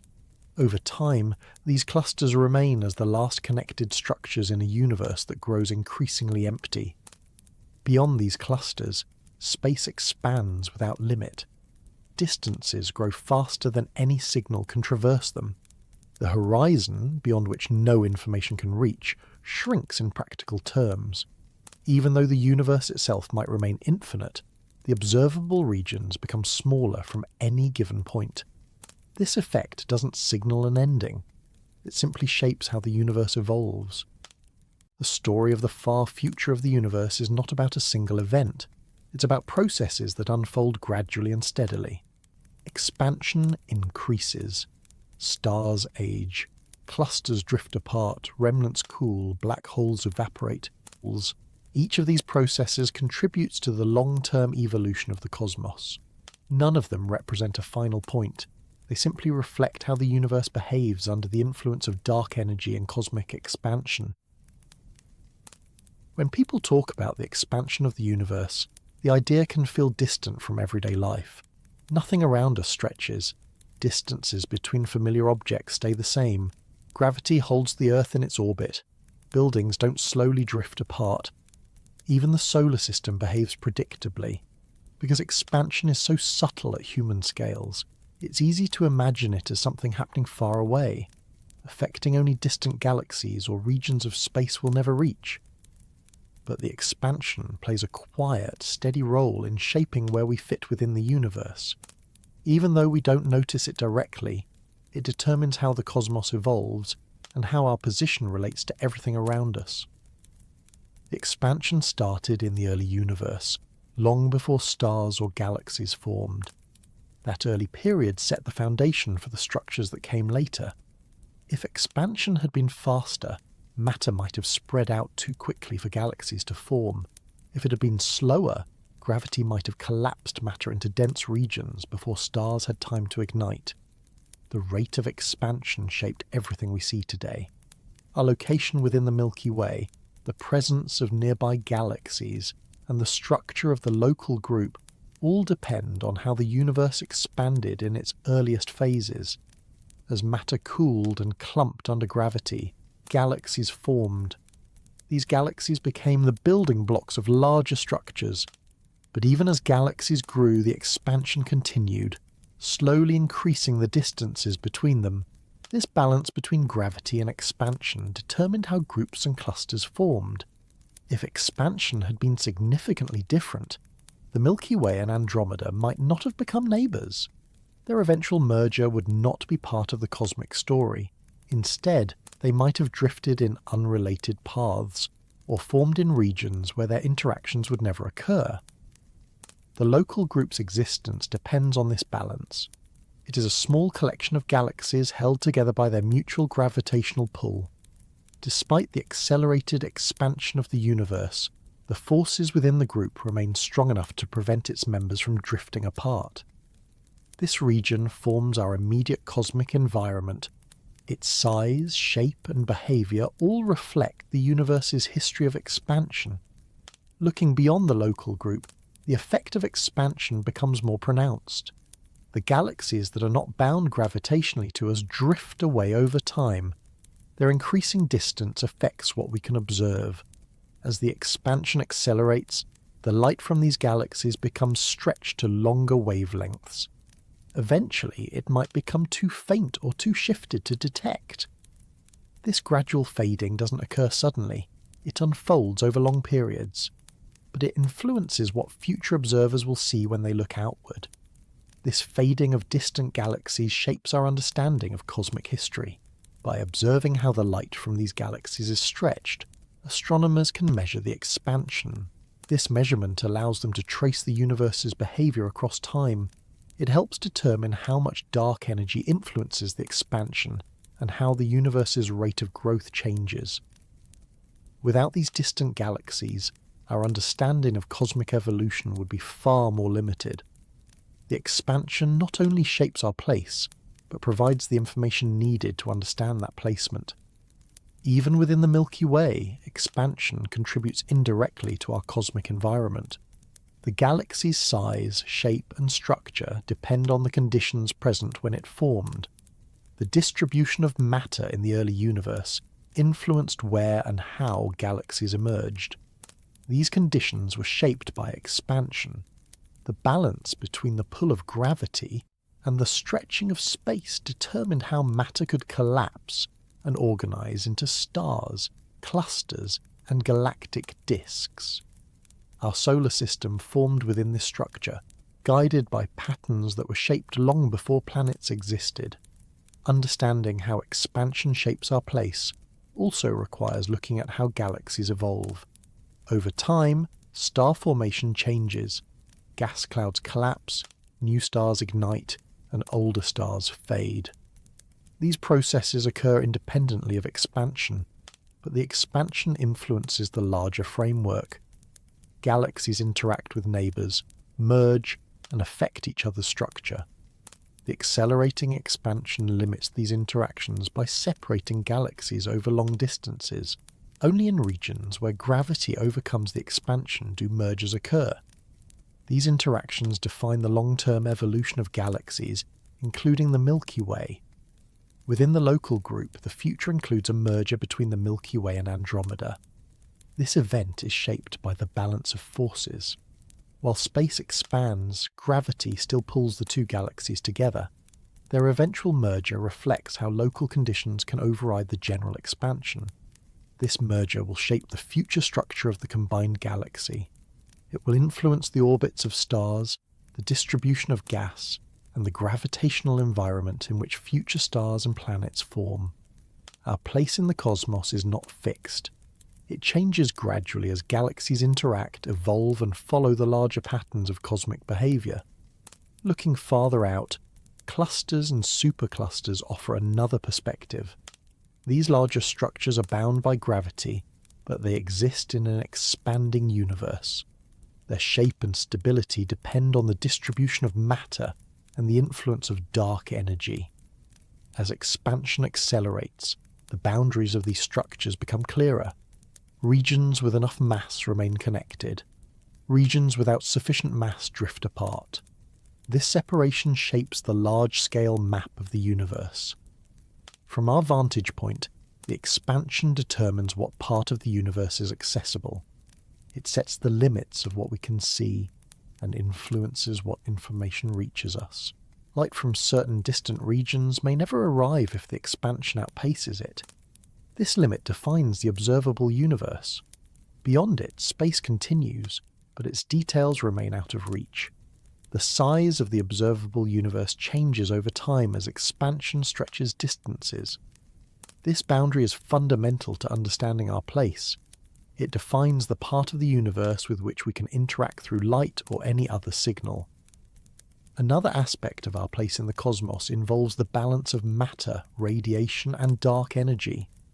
Matter, which includes everything from stars to dust, influences the formation of structures. Radiation, including light and cosmic background signals, provides information about earlier periods. Dark energy drives the acceleration. Each of these components affects the universe in different ways. Their relative contributions shape the expansion's history. The current dominance of dark energy influences how rapidly regions drift apart.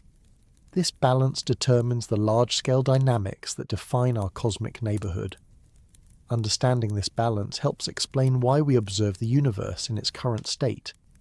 If matter dominated strongly, expansion would slow. If radiation dominated, the universe would behave differently. The particular balance we observe results from billions of years of expansion. This specific arrangement shapes how galaxies move, how clusters form, and where gravitational boundaries lie. Our position within the local group reflects how these influences interacted over time. Another part of the story involves the way expansion shapes the future. The accelerating expansion means that regions not bound by gravity will drift apart faster.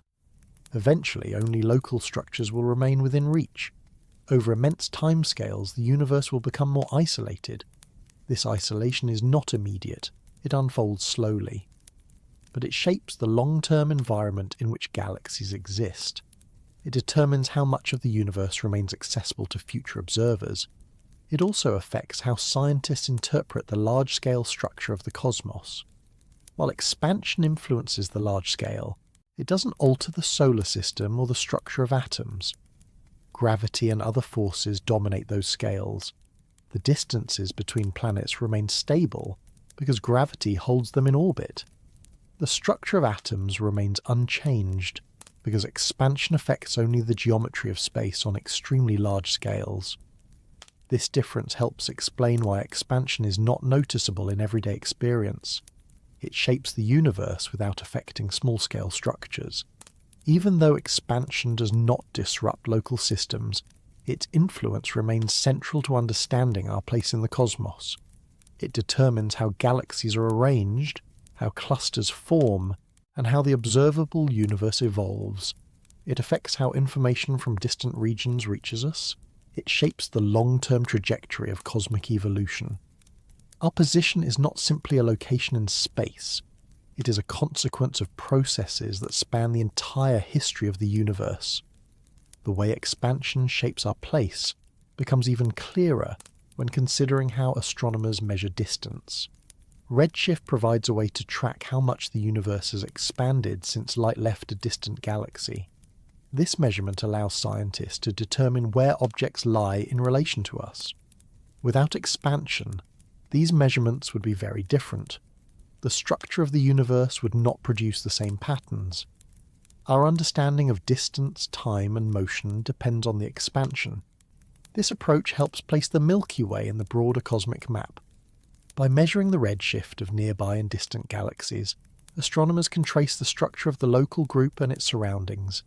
They can determine which galaxies are bound to us and which are moving away. They can identify clusters and filaments, the large-scale structures that form the cosmic web. All of these depend on how expansion has shaped space. The cosmic web reflects the balance between gravity and expansion. Gravity pulls matter into strands and clusters. Expansion stretches the distances between these structures. The resulting pattern reveals how the universe evolved from a nearly uniform state to a rich structure filled with galaxies. Our place within this web reflects the history of both forces. We occupy a region where matter gathered enough to form stars and planets, yet not so dense as to collapse completely. This delicate balance places us within one part of a vast structure that extends across billions of light years.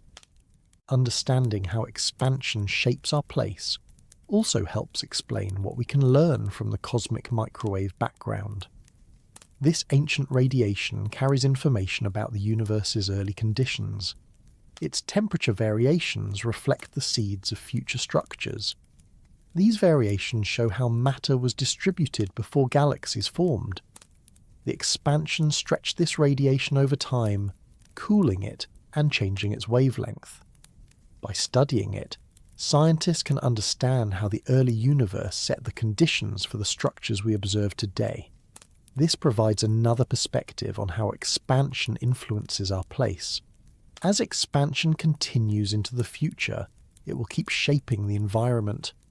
The distances between clusters will grow. The observable universe will change. The local group will evolve through mergers and internal processes. These changes reflect larger trends rather than abrupt events. The expansion doesn't create sudden transformations. It shapes the cosmos gradually. The role of dark energy remains central in this process. Its influence determines how quickly expansion accelerates. If dark energy stays constant, the universe continues expanding at an accelerating rate. If it changes, the trajectory shifts. These possibilities affect the long-term distribution of matter. They influence how isolated regions become. They determine what future observers might see when they look outward. In each case, the expansion provides a backdrop that shapes the universe's behavior. It determines which structures remain connected, which drift apart, and how information travels across space. It defines the scale of the observable universe. It influences how matter collapses into stars and galaxies. Our place in the cosmos reflects the combined influence of these factors. The expansion continues to serve as a framework for understanding why the universe looks the way it does. It shapes both the near and the distant. It influences the past, present, and future, and it connects our location to the broader structure of the universe, allowing the larger picture to unfold at the same calm, steady pace seen throughout the cosmic story. It can be surprising how far a simple question about why galaxies drift apart leads. What began as a way to measure distances and study starlight has grown into a picture of a universe that expands steadily, guided by influences that act across immense scales. This widening of space doesn't announce itself. It has no sound, no motion you can feel, no effect on the objects around you. Yet it shapes the entire cosmic landscape. It guides the paths of galaxies, defines the limits of what can be seen, and sets the conditions for how the universe evolves. Even though the expansion feels remote, the wonder it carries comes from realizing that every part of the universe participates in it, including the region we call home. Thinking about this ever-widening universe leads naturally to a different kind of reflection, one that isn't centered on dramatic events, but on the quiet ways cosmic processes unfold. Instead of focusing on collisions or explosions, it brings attention to the steady progression of space stretching over billions of years. It encourages a slower pace, one that matches the nature of cosmic expansion itself. The universe's widening doesn't happen in bursts. It progresses steadily, allowing structures to evolve at their own pace. This gentle unfolding becomes easier to understand when examining how expansion influences everything from the earliest moments to the distant future. What makes this expansion feel so subtle is that its effects are invisible at familiar scales. The distances between atoms do not change because electromagnetic forces hold them tightly. The size of planets stays stable because gravity binds them. Even solar systems remain unaffected. Expansion matters only when the distances involved are vast enough that no other force dominates. This distinction becomes a useful way to see where expansion takes hold and where it remains absent. It's not an influence that pushes things apart. It's a geometric change that gradually alters the spacing between unbound objects. This geometric nature is one of the reasons the universe can expand without disrupting structures. Galaxies, bound by their internal gravity, stay intact. Their stars follow orbits. Gas clouds collapse into new stars. These processes rely on forces far stronger than the expansion's gentle effect. Yet the distances between galaxies grow because those galaxies are not bound to one another. Over cosmic timescales, this slow widening adds up, shaping a universe where clusters drift apart and the visible cosmos stretches into an increasingly distant view. Understanding this helps explain why the expansion rate tells us so much about the universe. When researchers discovered the acceleration, it changed every expectation about how the future might unfold. Instead of slowing under gravity, the expansion sped up. This shift didn't change daily life, but it changed how scientists interpreted the cosmic landscape. The acceleration implied the presence of an influence that does not diminish as space grows. Dark energy became the simplest way to describe it. Even though its nature remains unclear, its effects can be measured through redshift, supernova brightness, and the distribution of galaxies. The widening universe also changes how information travels. Light from distant galaxies stretches as space expands, shifting to longer wavelengths. This shift reveals how much the universe has expanded during the light's journey. It also determines whether the light will ever reach us.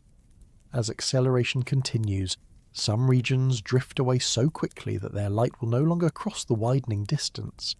This doesn't involve any boundaries or barriers, it's simply a consequence of expanding geometry.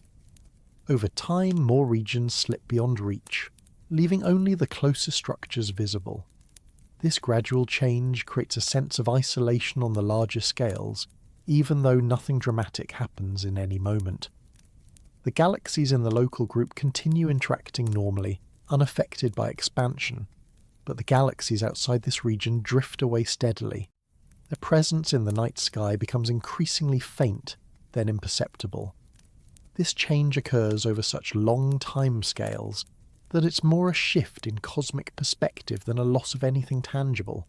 It reflects how expansion shapes what can be observed from any given point in the universe. These ideas often raise questions about the ultimate trajectory of cosmic evolution.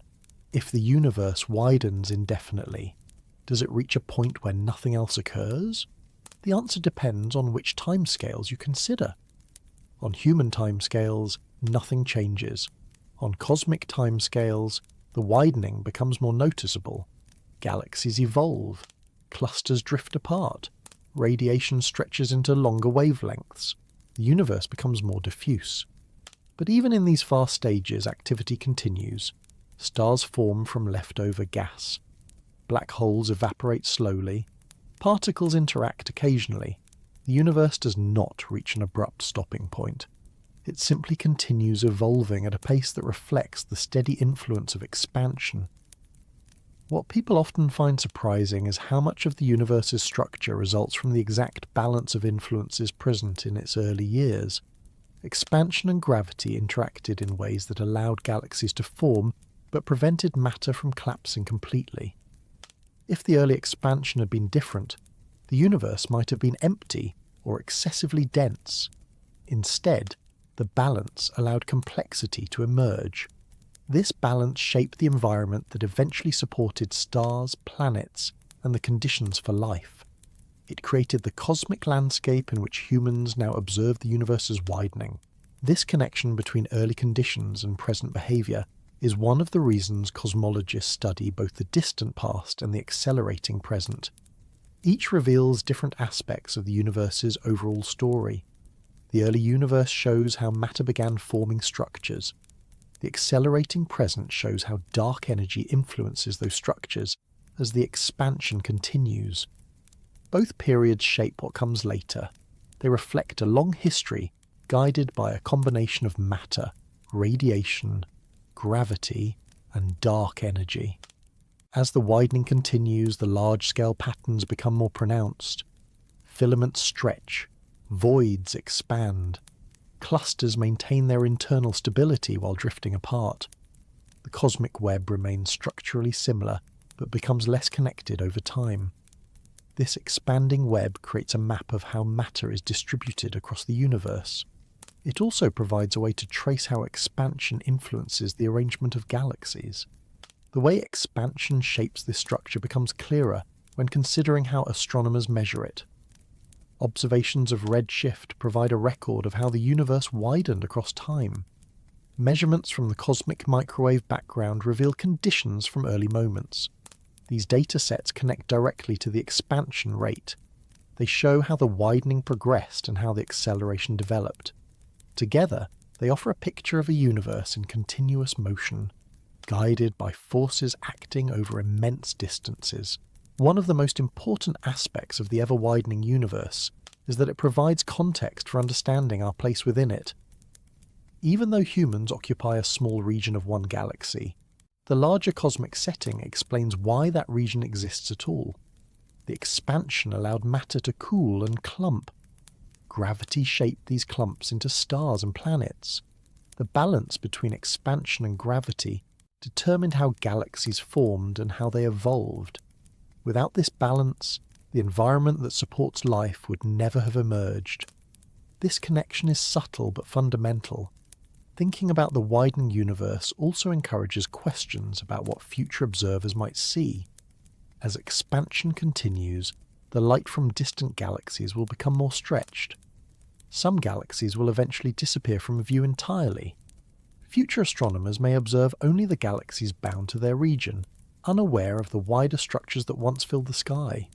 Their view of the universe would be more limited, shaped by the expansion's progression. This raises interesting possibilities about how cosmic knowledge depends on when one exists in the universe's timeline. Even though the widening suggests isolation in the long run, it does not imply a diminishing of the universe's complexity. The structures within gravitationally bound regions remain active. Stars orbit their galactic centers. Gas clouds collapse into new stars. Remnants interact. Black holes merge. These processes continue even as the spaces between clusters grow. The universe becomes quieter in terms of intercluster interactions, but remains dynamic within local environments. The widening also affects how scientists interpret long-term cosmic evolution. The accelerating expansion changes how energy is distributed. Matter becomes less influential on cosmic scales. Radiation becomes increasingly stretched and faint. Dark energy becomes the dominant component. These shifts determine the long-term dynamics of space. They also influence how scientists think about theoretical models involving vacuum energy, fields, or new forms of matter. Each model offers a different explanation for the widening. Some rely on a constant energy associated with empty space. Others propose fields that evolve slowly. Some suggest modifications to gravity. Each possibility implies a different long-term trajectory for the universe. Observations continue to refine which models remain plausible. As measurements become more precise, scientists narrow down the possibilities. The widening universe becomes a backdrop against which these models are tested. As the universe continues to expand, the sense of wonder it inspires comes not just from its scale, but from its calmness. The widening doesn't disrupt.